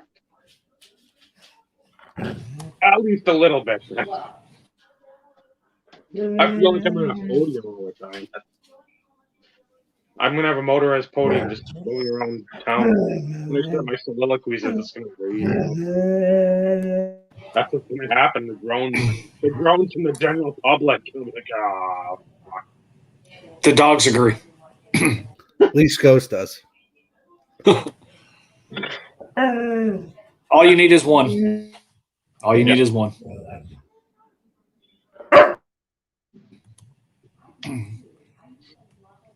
And Bob obviously got called to dad duty. Oh, it's about that time. He's probably having to put the kiddo down. Usually he says something, but I just realized it's 10 o'clock in his neck of the woods. Mm-hmm. So he went on dad duty.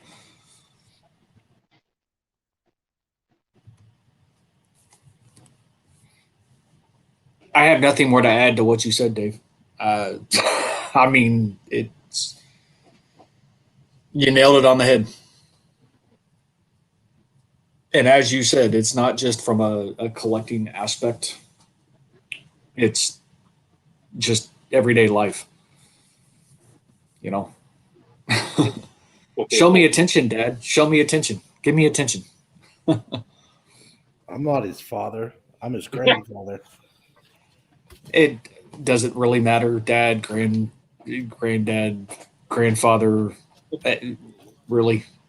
Go find your mama. She's sleeping soundly. That's a good place for you.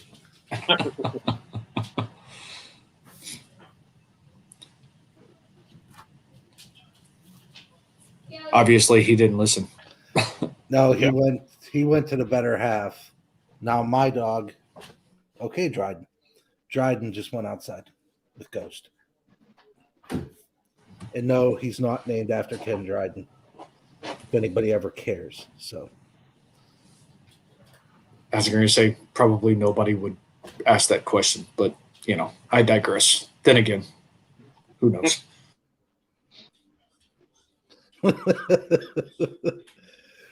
I was waiting, Paul, for that to come, and no, Paul, I was talking about the older one, putting the older one to bed. They have their bedtime routines, and you know, with it being after 10 o'clock, most likely that's where Mr. Lubis, as he's titled himself this evening, has disappeared to.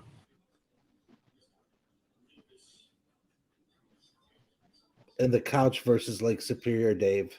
That was a beautiful one, Paul. I had to go on dog duty, so. The pink thing is in the corner. You moved it. Huh? What was the pink stuffed animal in the corner? Or what the Pink- pink? What's the pink? pink? To his right? Dave or Dave. oh, it's a Hello Kitty octopus of some kind, apparently. It came in like a little cylinder thing. I don't know. Naomi's got a bunch of them. It smells like, I think, cotton candy. Smushy mushy. That's what it was.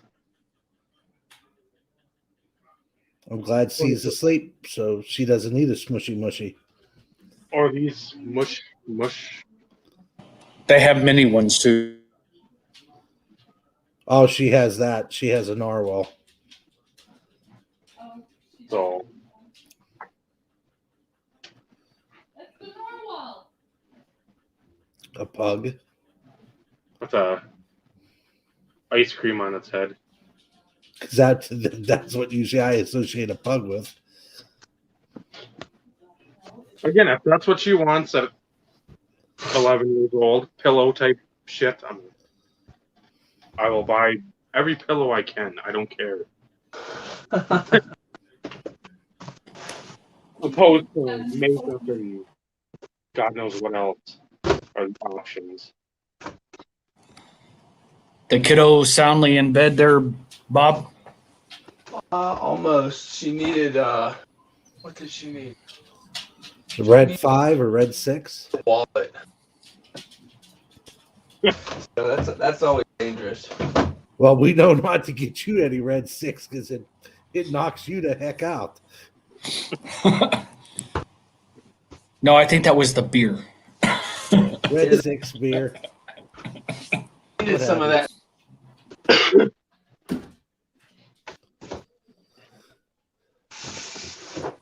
And Bob's obviously on a mission looking for something specifically. I mean, I thought I was. You thought you were? I was hoping I would just open up a box and it would. This is one of them. No, it would just hit me what I was looking for. But I remembered. I'm not. Like I said, I'm just kind of pulling out some things that are notable for this year in case I decide to make a video this month.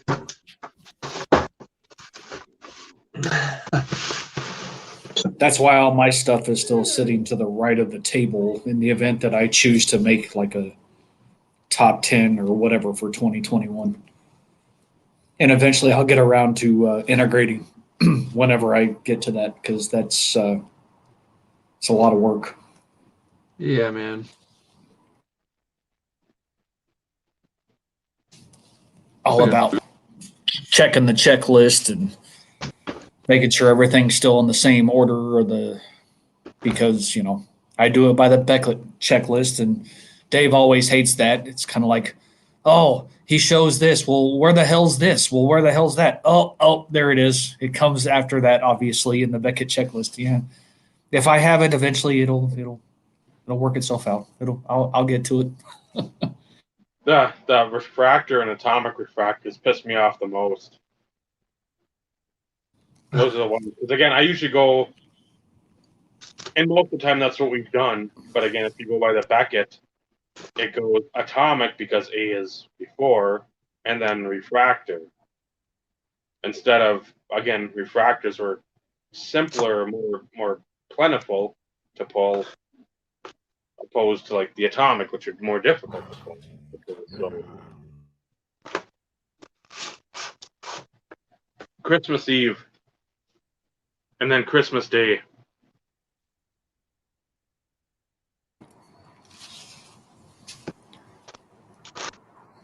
Did you read that wrong, Dave?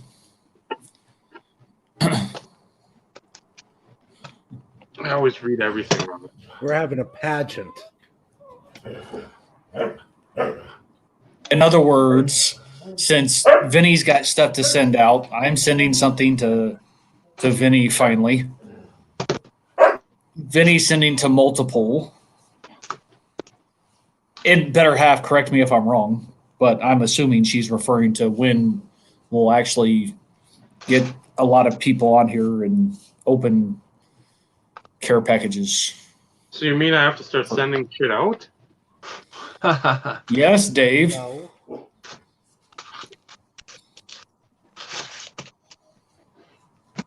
I only have one thing to send out right now. Bob, I've already sent once. I haven't amassed a pile for Bob yet. Dave, I haven't amassed anything more for you as of yet.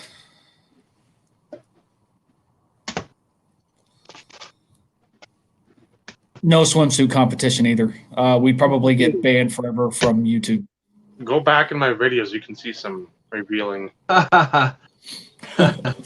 I can think of 3 offhand. So the most infamous one, then the shorty shorts with the whoop. There it is, and then The shower. The shower. well, that's the infamous one. Yes. And then the ice bucket challenge. That was another one that was a unmitigated nightmare where I put too much water in a big garbage can and the ice and tried to lift it over my head and somewhat failed. Dropped it on your head. Well, pretty much. That's why I look like Oscar the Grouch, pretty much. That's why I had somebody do it for me. And I knew when I was putting the water in, I'm like, I should probably put a little less. I can get it. Yeah, that felt like a wet fart in church. So, yeah, I've done that. There's a lot of stuff. It doesn't matter. I don't care. You got to give people something to remember you by, even if it's something they don't want to remember you by. This is true. When we start talking about shower videos, I mean, There's worse things to remember. not by much. This is but true, yeah, too. Yeah, not by much, but there is worse. there could have been no shower curtain. Right. Then right. I think he would have been banned from YouTube. Well, I just had backside. If I At would've least red flagged.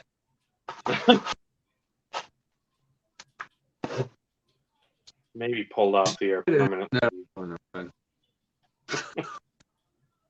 Never mind.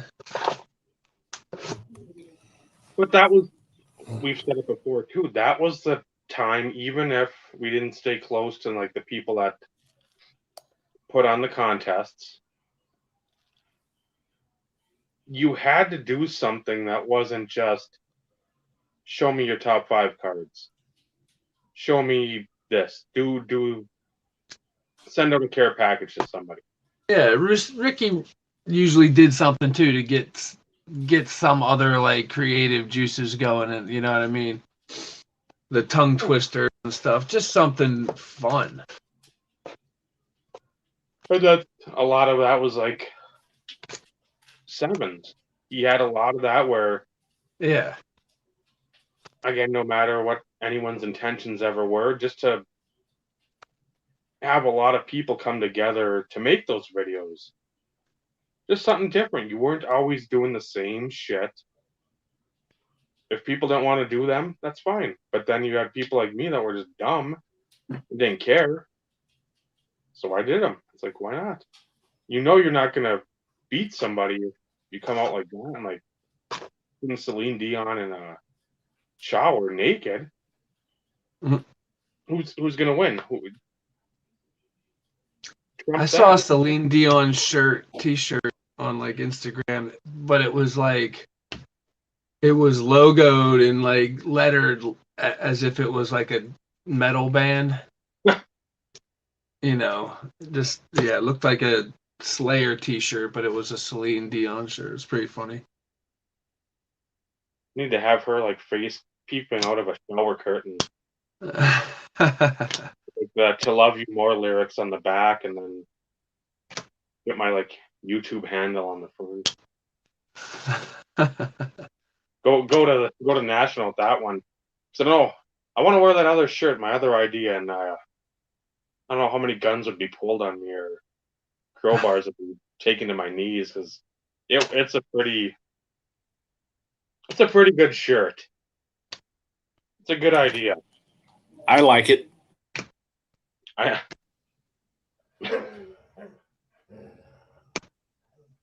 What did Bischoff say? Controversy creates cash. That's, I don't know what cash would create for me, but it'd be controversial. But you said you didn't want to be an influencer. So then obviously, where's the cash coming to play in that one? Maybe some people are slipping it to me. They're like, I like this shirt, as they're taking a picture with some of these folks. Could be.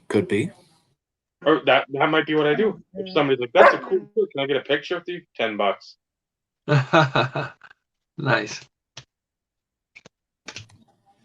My time isn't free. I've got to go through something called Value Box. I don't know what those are, but somebody told me about them the other day. I've heard of their greatness. Who knew? You can find a $50 card that'll go to 1.5. It's funny. This is just a real side note. I bought a mega box of 2021 Optic Baseball. And what is it? 40 cards per box, right? So, and I just sorted them out. After all the subsets and anything shiny and rated prospect, rated rookie, rated prospect, 5 base cards. Like that's literally all you get. Everything else is, a parallel or some kind of a subset or rookie. That's not necessarily a bad thing. Yeah, I mean, if you're trying to build a set, it sucks. But yeah, I was going to say if you're going after the set, then yeah, that kind of is a kick in the tail. But as we all know, the value is in the rookies and the parallels and the subsets and the inserts. Oh, wait, is that a thing? I forgot. Just finding out about that now. Hey. Yeah, I just learned about that yesterday. Low numbered. Low numbered is better than high numbered. What? No way, Bob. No. Hey, really? Did you know that in the 90s stuff was numbered to 1,000 and 5,000, and that was limited for the time? No. No. I call bullshit. You're lying. You are the biggest damn liar I've ever seen in my life. Nope, that's not a thing. I heard about it. When? On the internet. Recently?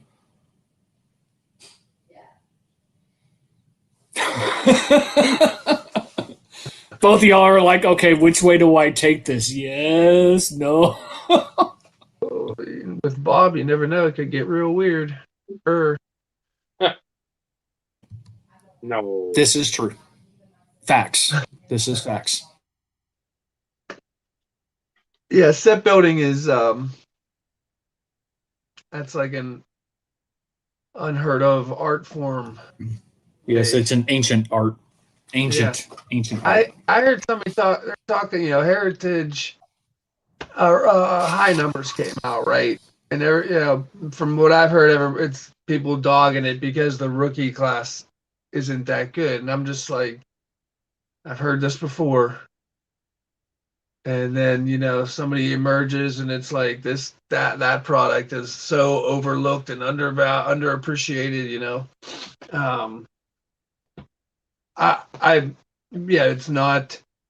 it's not real shiny, but the chrome, that might be one of my favorite parallels out there, the Heritage chrome refractors in baseball. They just look so good. Also, shiny stuff looks cool. No, I don't buy that one. That's a load of crap. This is what's cool. This is what's cool. Is that 93 triple play? Like, is that your coaster? Is that your filler? Could be.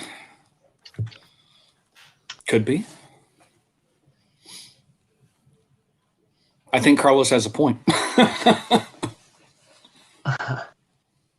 Don't let him know that. Don't feed that ego any more than it already is fed, self-fed. I'll give him some credit. What? It doesn't happen often, but I'll give him some credit. He takes all the credit he deserves. I can say all Another, this. He's not in the show. Another revelation.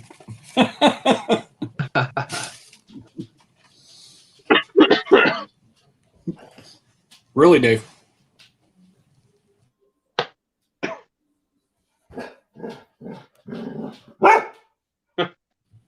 Yes, Ghost.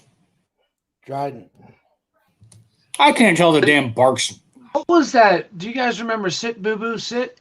Oof, good boy. At the end of a show. What show was that? Several. At of the them. A Team? Anything with Frank. Remember Lupo I'm was. Maybe it was a regional thing, Vinny, and it was just something they played around Pittsburgh. No, they had it here. I've seen it on reruns here. Huckleberry Hound? I don't think so. It was just like a weird, like a advertising for whatever the production company or something. It was at the very end before the next show came on. Can't remember. Beat you, Dave. I beat you to it. Insane Revelations podcast. Nice. That's when those are your tangent episodes. Family Ties. Family Ties. In the 1980s, no episode of That would make sense because that would be like Friday night. TGIF was something I watched regularly. So, yeah. or Family Ties wasn't that. That's Family Matters. But okay, go ahead. Sorry, dude. No problem. Sit, Ubu, sit. Good dog. Followed by a dog, single bark. Unlike mine, who barked the whole time. Productions was a late Gary David Goldberg company. And it was But Family Ties, you said? Yep, Family Ties. So Michael P. Keaton and Michael J. Fox. Yeah. He was like I remember. Wearing suits and stuff. Yeah, there was all kinds of good ones. There was the guy typing on a typewriter and da-da, da-da. Murder, She Wrote. Yep. That was the beginning of Murder, She Wrote, but there was another one. It was at the end of 18. It was Frank Lupo who did those like that in Miami Vice. He would type on a typewriter and then he would be smoking a pipe and then he would throw the page up and it would go doo-doo. I remember that. Doo-doo. Like that better half? Exactly what? It was Choose. That probably too. That says cheers, Bob. Oh, Cheers. I'm looking at my phone. I was like, Choose. I've never seen that show. I'll just act like I know what it is. Transparency, Bob. Don't do that. Well, I didn't obviously say, Choose. That was a great freaking show. You know what I mean? I would have looked like even more of an idiot. Then you already are? Exactly. Sorry, Bob. You set yourself up for that one.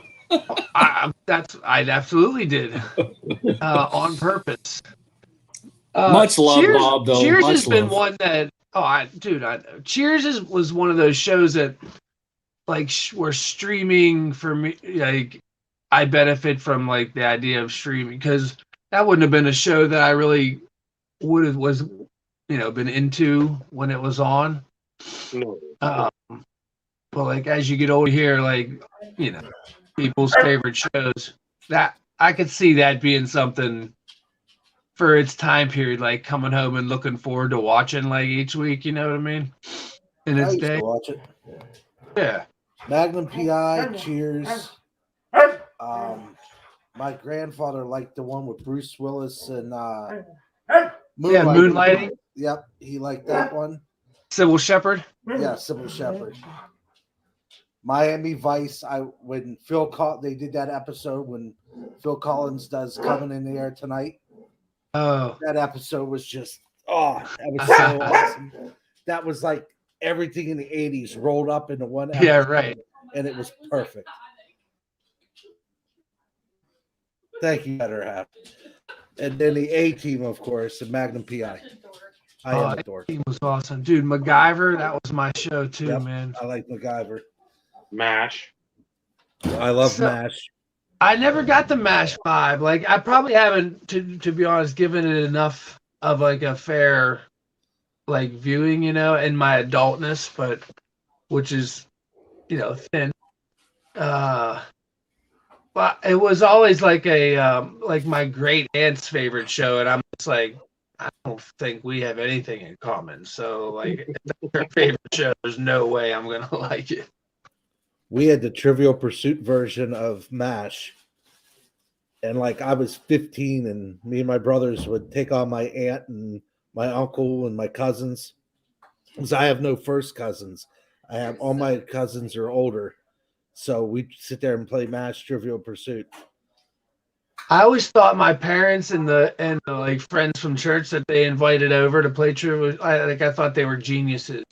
Like if I was up in the kitchen, like getting a snack or whatever, and I would just overhear questions being read and answers actually being like, I just was amazed at the little triangles that fit in the little pie, little pie pieces. It's pretty cool. My family refuses to play with me. You're that guy. Yeah, I'm that idiot. Full of too useless competitive, knowledge. or you don't know enough, or you know too much. Full of useless knowledge. That's Yeah. what my wife tells me. And a few other things. This is true. Word.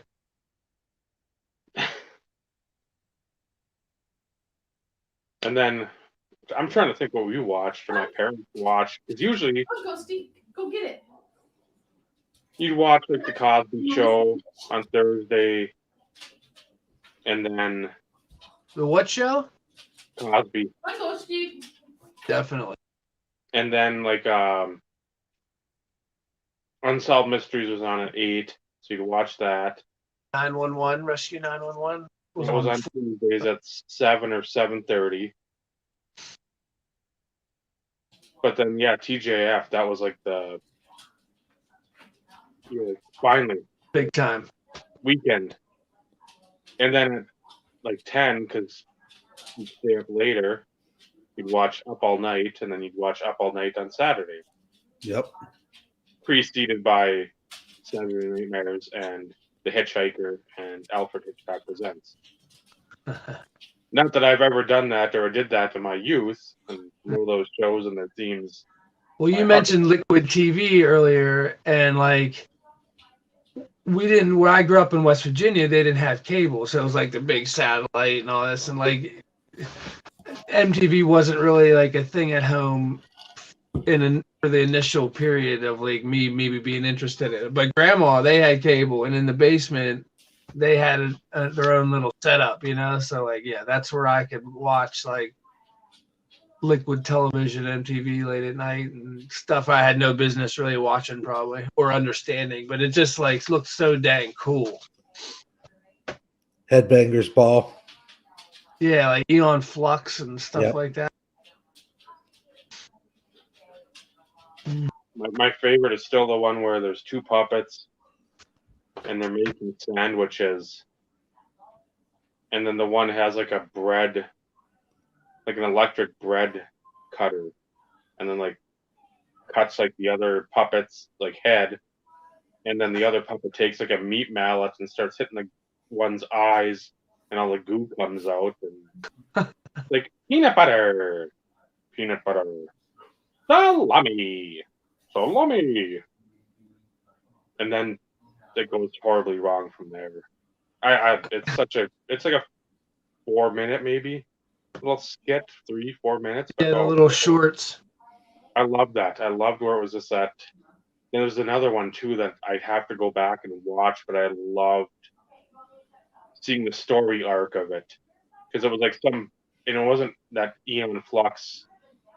Yeah. But it was something similar. Like there's like the chick on the motorcycle.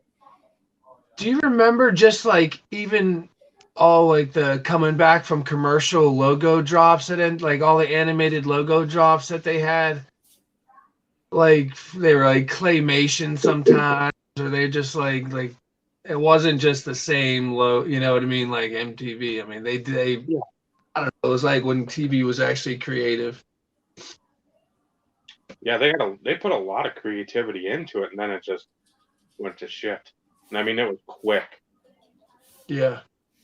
It was a quick Sure. decline. I heard, I forget what I was watching. I've been on like a music documentary kick. And it was Billy Corgan talking to Rogan, I think. And it was just like talking about like big events in that the music industry totally screwed up on, and that like not embracing the Napster thing and the seeing the having the foresight to see streaming music as the future. And then the MTV, I guess they gave them MTV had more rights than like the music industry at that point. You know what I mean? So it was weird. But those were two things, kind of interesting stuff. Yeah, they could have definitely made more off streaming 20 years ago, 22 years ago, than instead of pretty much shitting on it. And yeah, remember those days of Lars Ulrich in court, like bitching and whining and this one. Geez, even Tool streams their music now. Like they were like the last holdouts to my knowledge of stuff. But them and Peter Gabriel, but you couldn't stream Peter Gabriel for the longest time. But once the Beatles and AC/DC, like there were a couple big Radiohead, once they started doing it, everything else just followed. So there ain't really nothing you can't find these days. Even Prince, you can find Prince stuff too.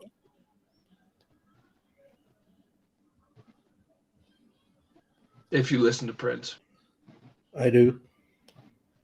Once in a while. Not very often, though. He was one of that Purple Rain soundtrack, wasn't that Tipper Gore's one of her albums that sparked the whole like stickered parental advisory stuff? That and I think like Two Live Crew. I'll say Two Live Crew, NWA. Yeah. Yeah. Purple Rain was 84, I think, but I just heard it mentioned like they're she heard her daughter listening to it and something about like doing a number on themselves or something, that Nicki song. And yeah, she didn't like that. So she made it political. As is tradition. Yeah, right. I mean, you don't really care about an issue if you don't make it political. Yeah, come on. Thank you, Bob. For the whole thing, Tool is on. I haven't checked for like years because they were one of my favorite bands when I was growing up. Oh yeah. And I just looked at it, and you can get. I just typed in Tool, and Undertow came up, and you can get the whole album on iTunes for $12. Ooh, so exciting. Oh, It man. is exciting. Better half. It is exciting to me.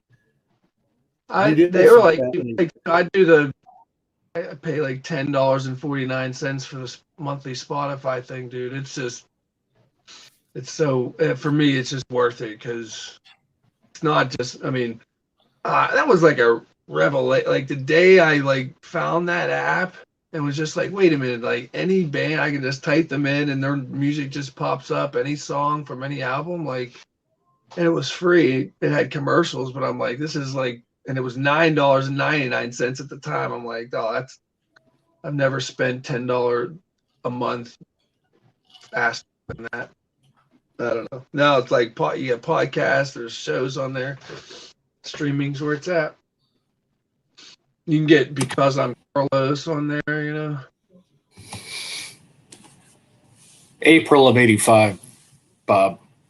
And for those who Right. care, is parental advisory. And So she I just think and she that was one of the that was- founders. Yeah, that was maybe that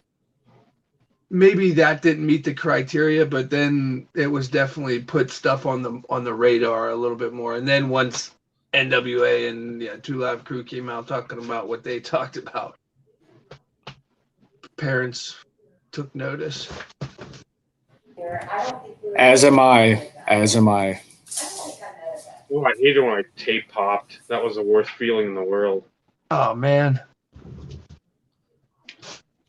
Pulling like when it ate the tape and you had to just pull like the stuff out. It was so like Then you get the pencils to hopefully try to get the Get it back together. Yep. The ballpoint pen cap and like wind it up. I remember that happened. I think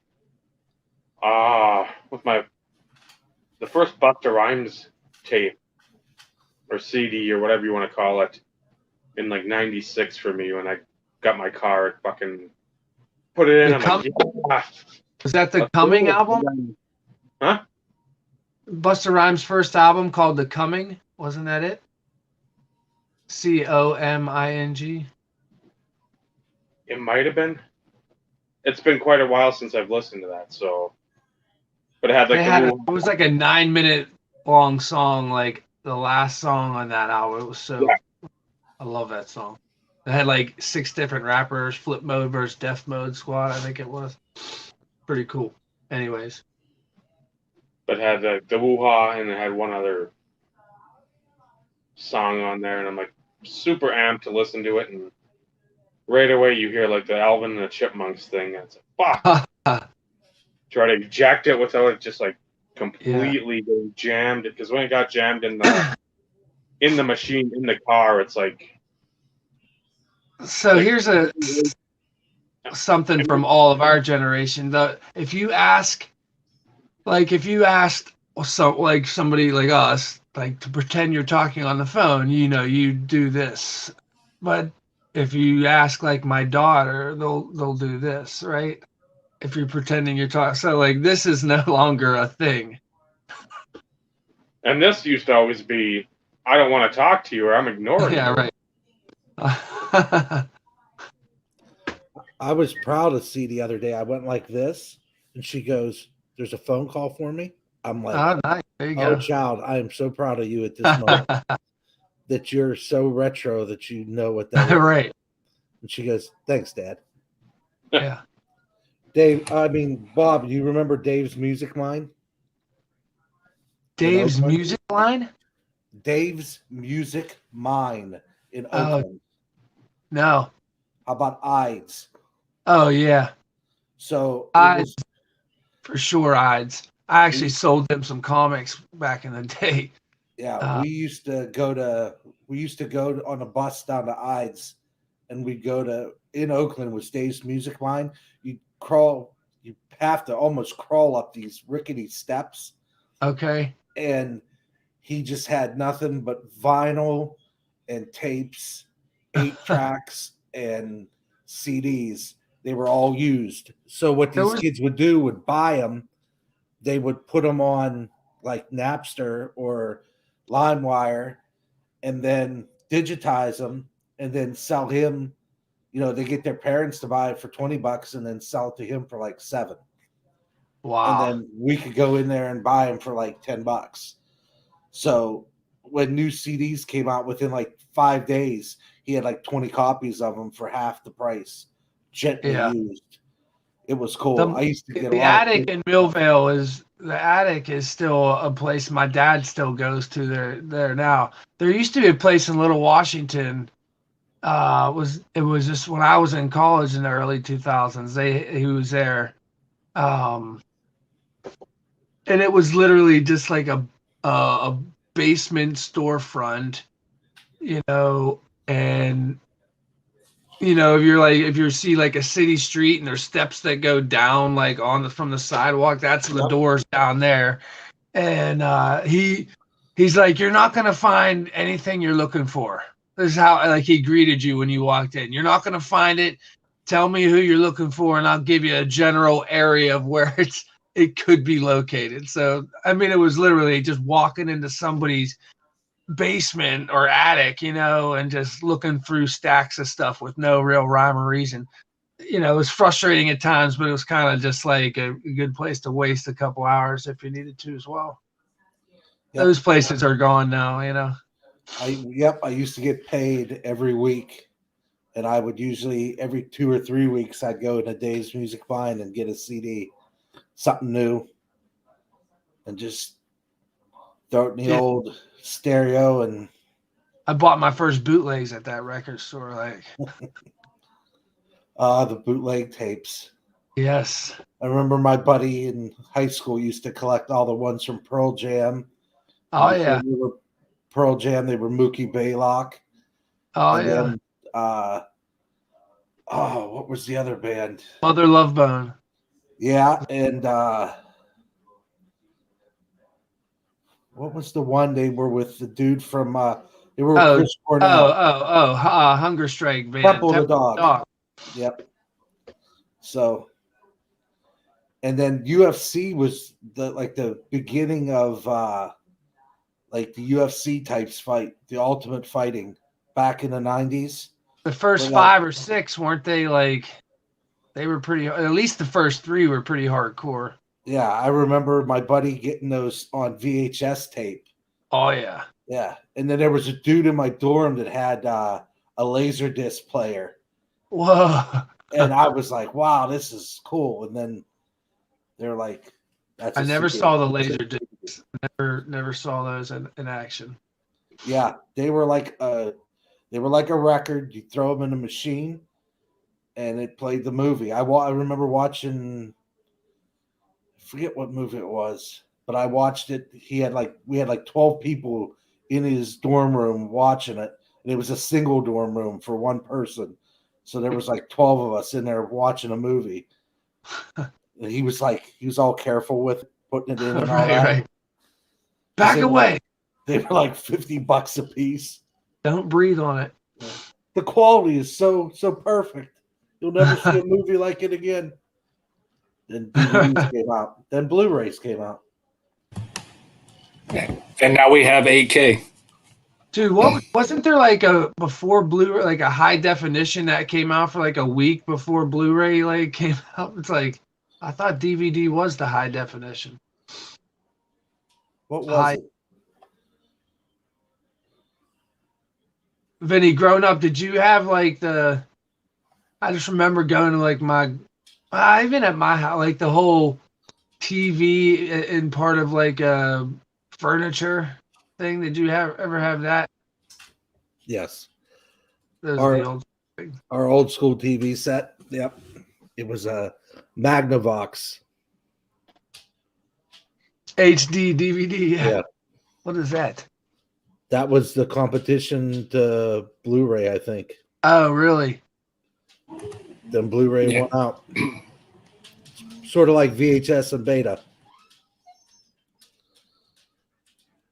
Yeah, I like when DVDs were new or Blu-ray, you know, like what were the special features on it? You know, how interactive was the DVD? Like there's things where it's like little, you know, a logo can pop up during the movie and you click it and it gives you some inside scoop. Like I was into all that stuff when it first came out, and you know, commentary specials and stuff like that. I just enjoy it all. Not everyone I watch, but I'll check it out at least once. Like the for example, that you've seen, I might even mention it on here before, but the Big Trouble in Little China movie, John Carpenter movie with Kurt Russell. Absolutely. Like, the commentary for that is hilarious. It's just basically them just dogging on each other the whole time, and like how cheesy the movie was, but like good for its time, whatever. It's an enjoyable watch if you're into that stuff, especially you put it in the background. You know? Not like you got to sit there. Anyway, Still one of my favorite movies of all time. Oh, it's so good, man. I actually got it was what was it? It was Sunday, and there's a mezzanine above the field where we play indoor soccer, and C was in goal. And she goes, "Dad, how'd you get up there?" And I go, "It wasn't easy." And I got on my phone, and I texted my brother, because Steve told me I'm not allowed to text him at 6 a.m. because it was an early game. And I told my brother, I said, dude, after all these years, I actually could quote Egg Shen from Big Trouble in Little China. It was a golden moment. I was in my glory. And he's like, he was just dying. And he said, that's just funny. I said, yes. And my wife, of course, called me an idiot. I digress. A nerd. Yes, I am. Yeah, Jack Burton, one of the most legendary characters ever.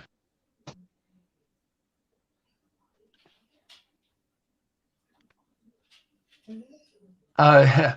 Wow. Classic. You know who's a big Trailer Park Boys fan? That might surprise you. Baseball collector? He's a Canadian. No, he's sort of like a public figure. Baseball collector? Yeah, right. Now, Jordan Peterson, if you know that name, he's kind of like an intellect, if you will, or something. But I know who he is. But if you don't, it's just kind of funny because he seems sort of proper, and that's like the most ridiculous or improper show. The psychologist, Jordan Peterson? Yeah. Yeah. Okay. Love Trailer. That's kind of interesting tidbit and fact, right? With that dude.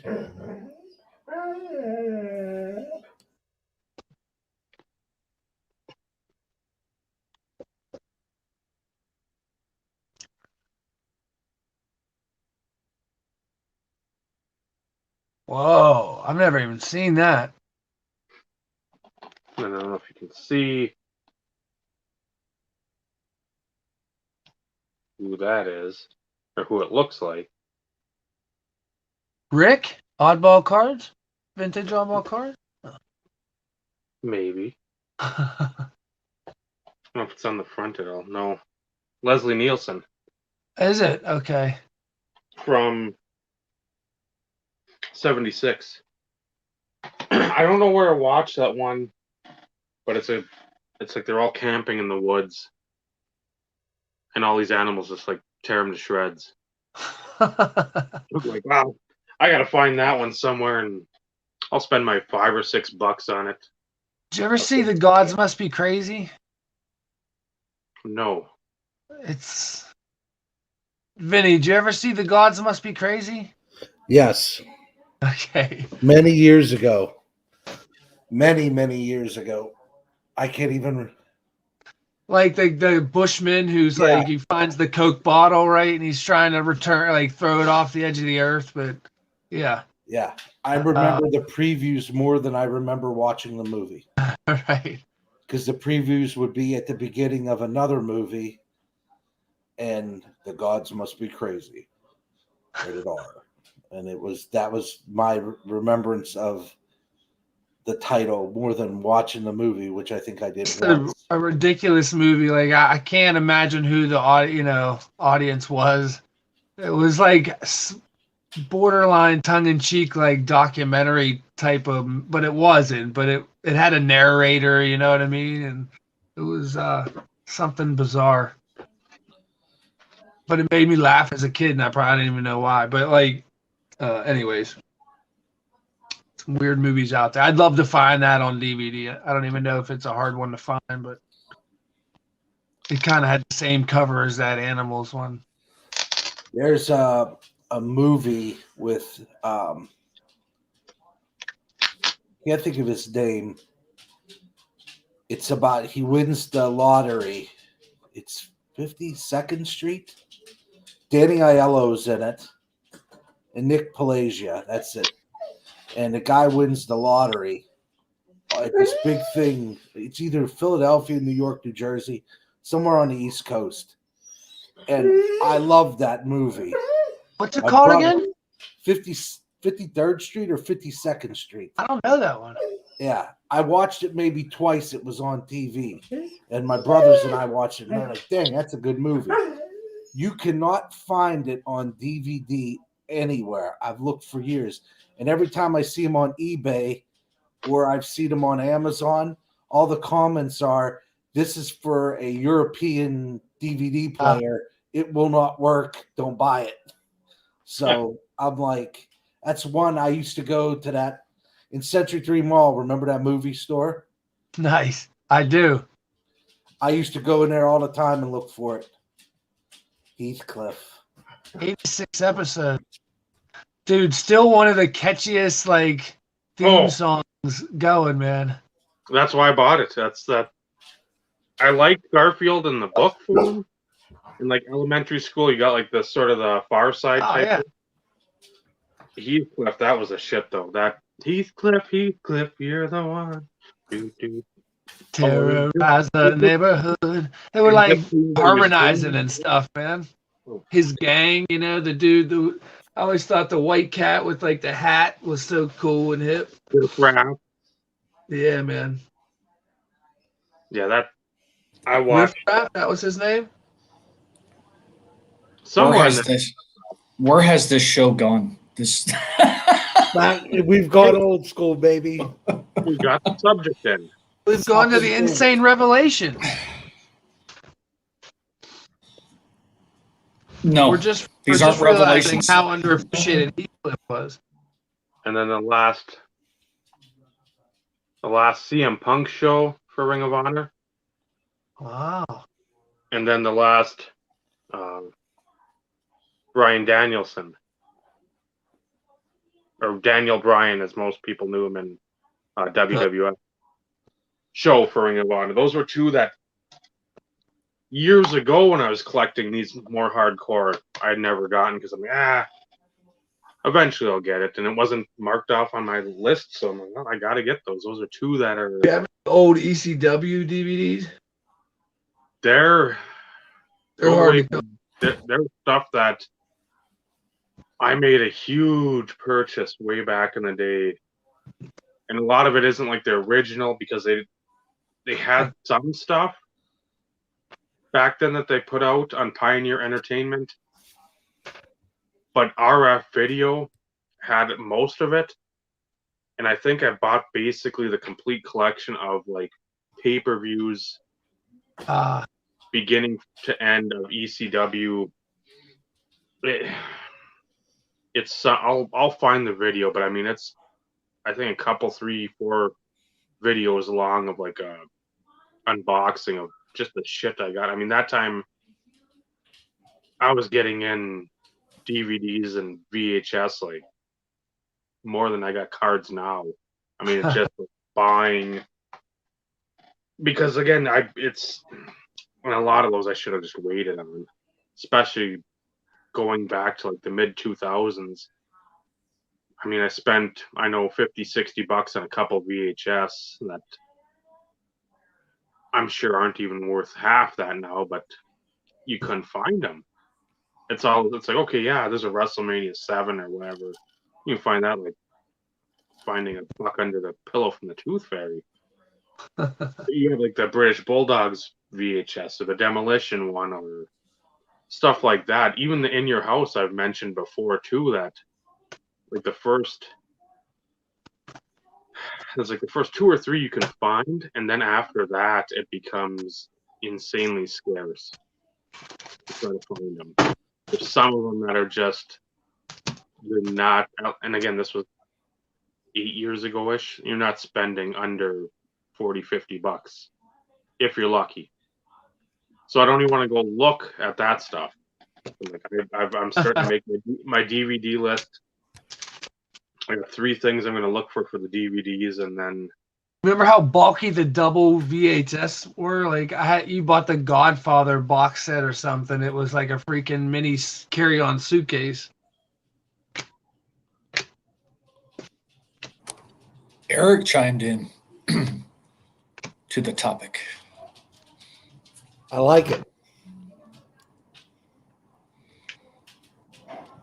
I think some of us can relate to that. Mm-hmm. Not a bad place to be in either. No. And a lot of the stuff you pick up that you don't want to mention are the things that you think are going to be valuable later on that might be able to fund some of your PC at a later junction.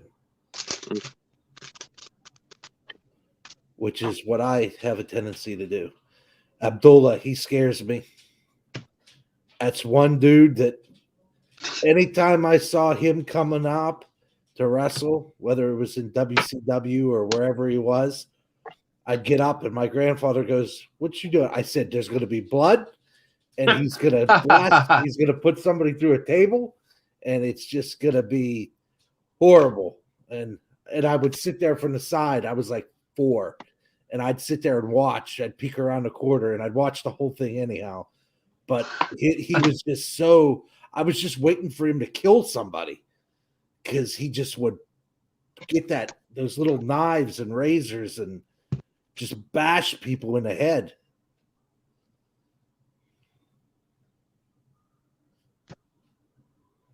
So that's like mid card on the match.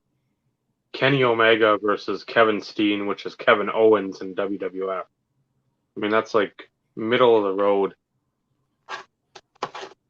No championship, no anything. So that's sort of what I'm. As soon as I finish the earlier stuff, it'll be fun to go back to like the late 2000s, early 10s or whatever it would be. Because I won't say the interest in Ring of Honor waned, but it did. Because a lot of those guys went off to WWF. Those are the guys I like to follow. Or they went to TNA, and then you didn't have like the dual. At the beginning, you could go with Ring of Honor and TNA, and then they finally sort of said, you're picking one or the other. You can't spread your seed all that much because, again, we want you exclusive to us because then that group of fans is going to watch us because of you being here, like AJ Styles, people of that ilk, Austin Aries. So it's going to be fun to go back and do that. That's, again, I know that's throwing away even more money on shit that's even less irrelevant than cards, but still, it's when you start to collect when you start a collection like that, you want to finish it, or at least I do. And even if you got to stop for a couple of years, if you pick up a video or a DVD here, a DVD there, a CD here, a record here and there, it's like you just want to continue on. I have a question. Dark Order. Anybody have any experience with redeeming Panini points? Okay. Anybody who's still watching, Yeah, chime in. I've got like 1,400 points saved up, and I'm just wondering like how, I don't know. It's probably gonna be tough for somebody to explain it in the comments, even if they have experience. But I had heard like you can save them up and build them up, and it's like to get anything even of note, you had to have at least like 4,000 points. You know what I mean? So I just didn't know how much truth of what. At what point do I start looking maybe for something? I don't even know how that works. They just have like a Panini online. You go and like this is what you can get with your points, basically. So I've Catalog heard, thing. sort of like what Upper Deck does with their redemptions. Their unsecured website that they expect you to put information in. I don't understand that. Every time I try to go to the Upper Deck site, it's like, this website is not secure. I'm like, how is that possible? You're Upper Deck.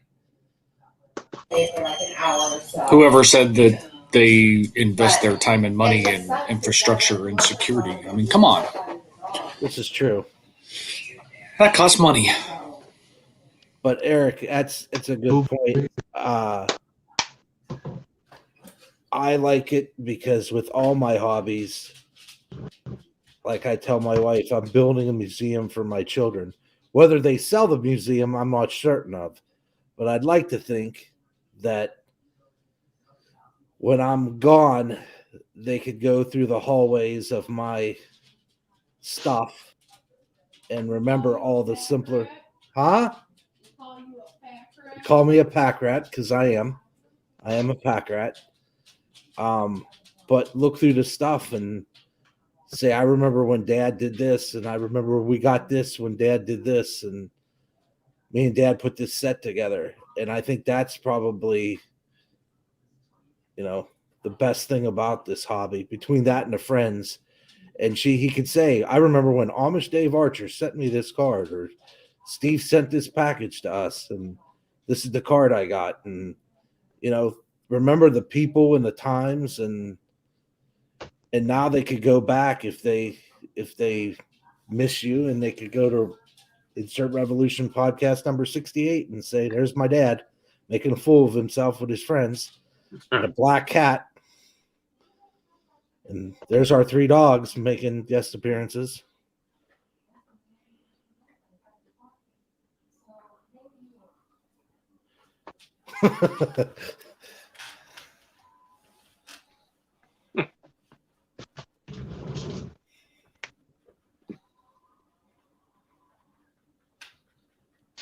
I haven't been to Canada for a while.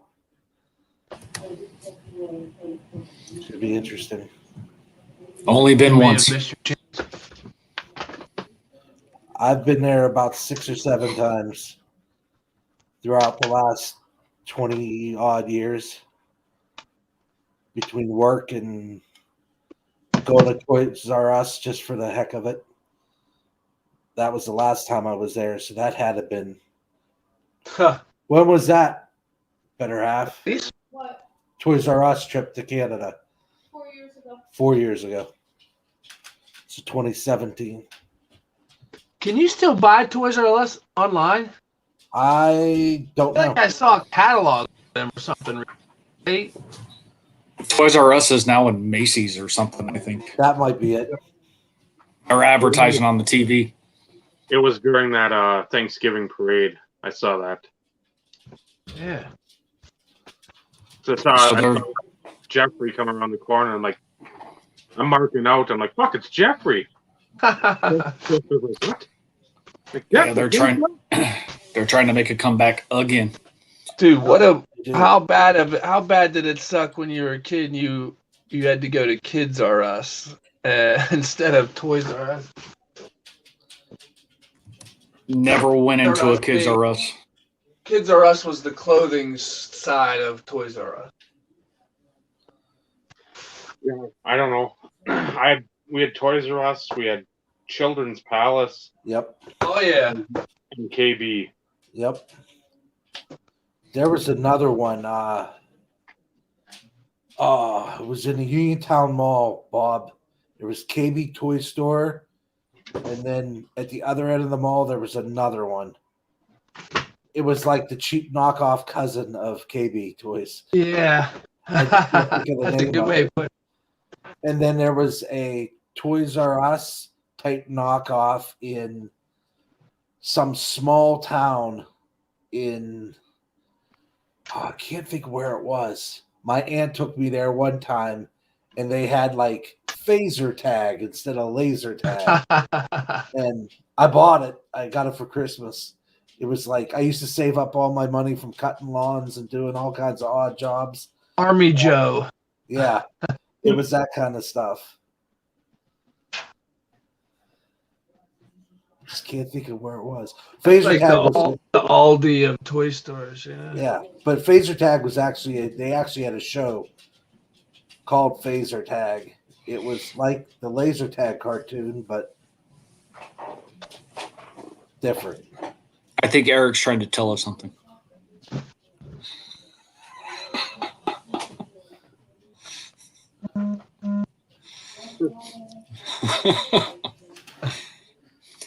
Just remember, Eric, we stay on brand. We stay Yeah. on brand. You never know what to expect. Hey, I'm getting the bedtime thing now, so my bad, guys. Nope.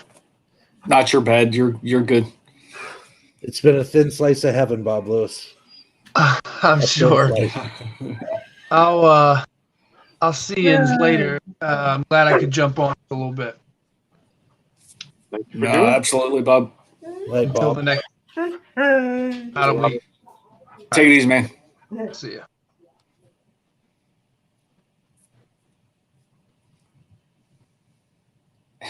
Very thin, as Bobby says. This is facts too.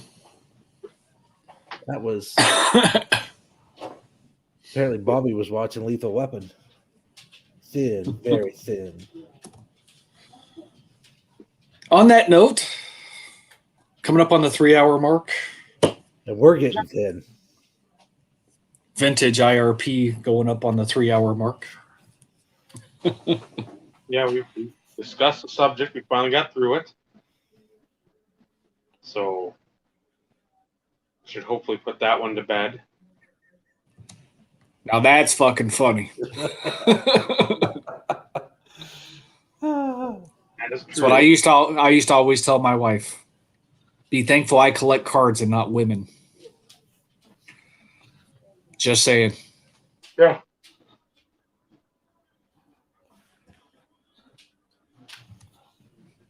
A subject, Yeah. Bobby.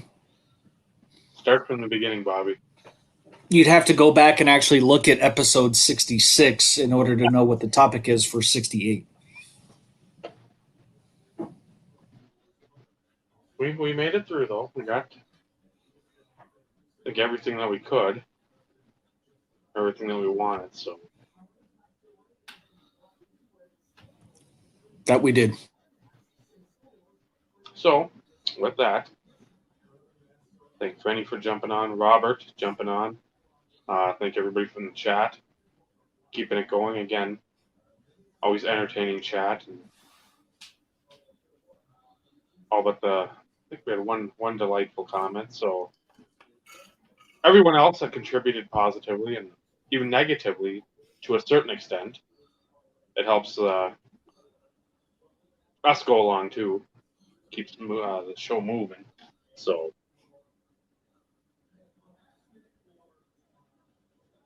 remember, well, now we can't dislike because only we see it, and I want the numbers. I don't give a shit about if we have more dislikes than likes.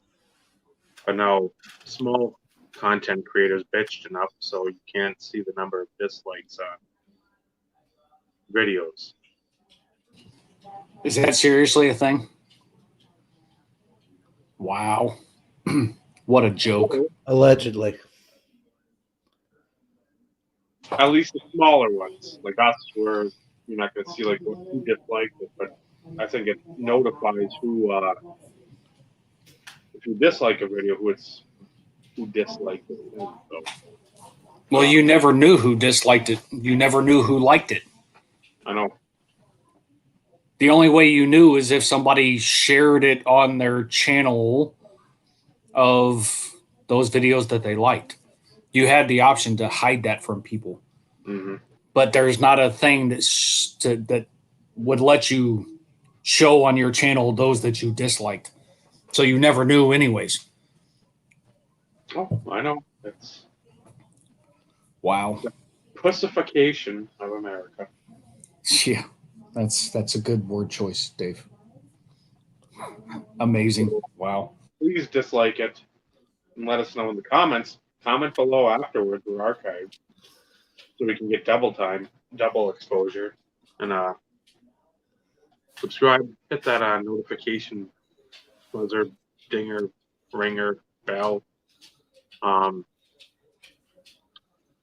Send us money to any of the various outlets, such as our crypto wallet, money order, well concealed cash, PayPal, EMT, Western Union, personal cashier's check, satchel full of unmarked bills, Discord, Patreon, OnlyFans, Twitch. Venmo. Twitch, Zelle. Zelle. Post office money orders. Yeah, postal money orders. Whatever money you can get to us, whatever way you can get it to us.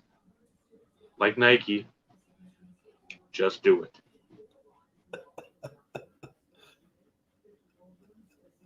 Vinny. He's Steve. And I'm Dave. This has been the Insert Revolution podcast. Remember, cards are a great thing. But being fully fucking transparent and the friendships in this hobby are what it really should be about. Good night, everyone. Good night, everybody.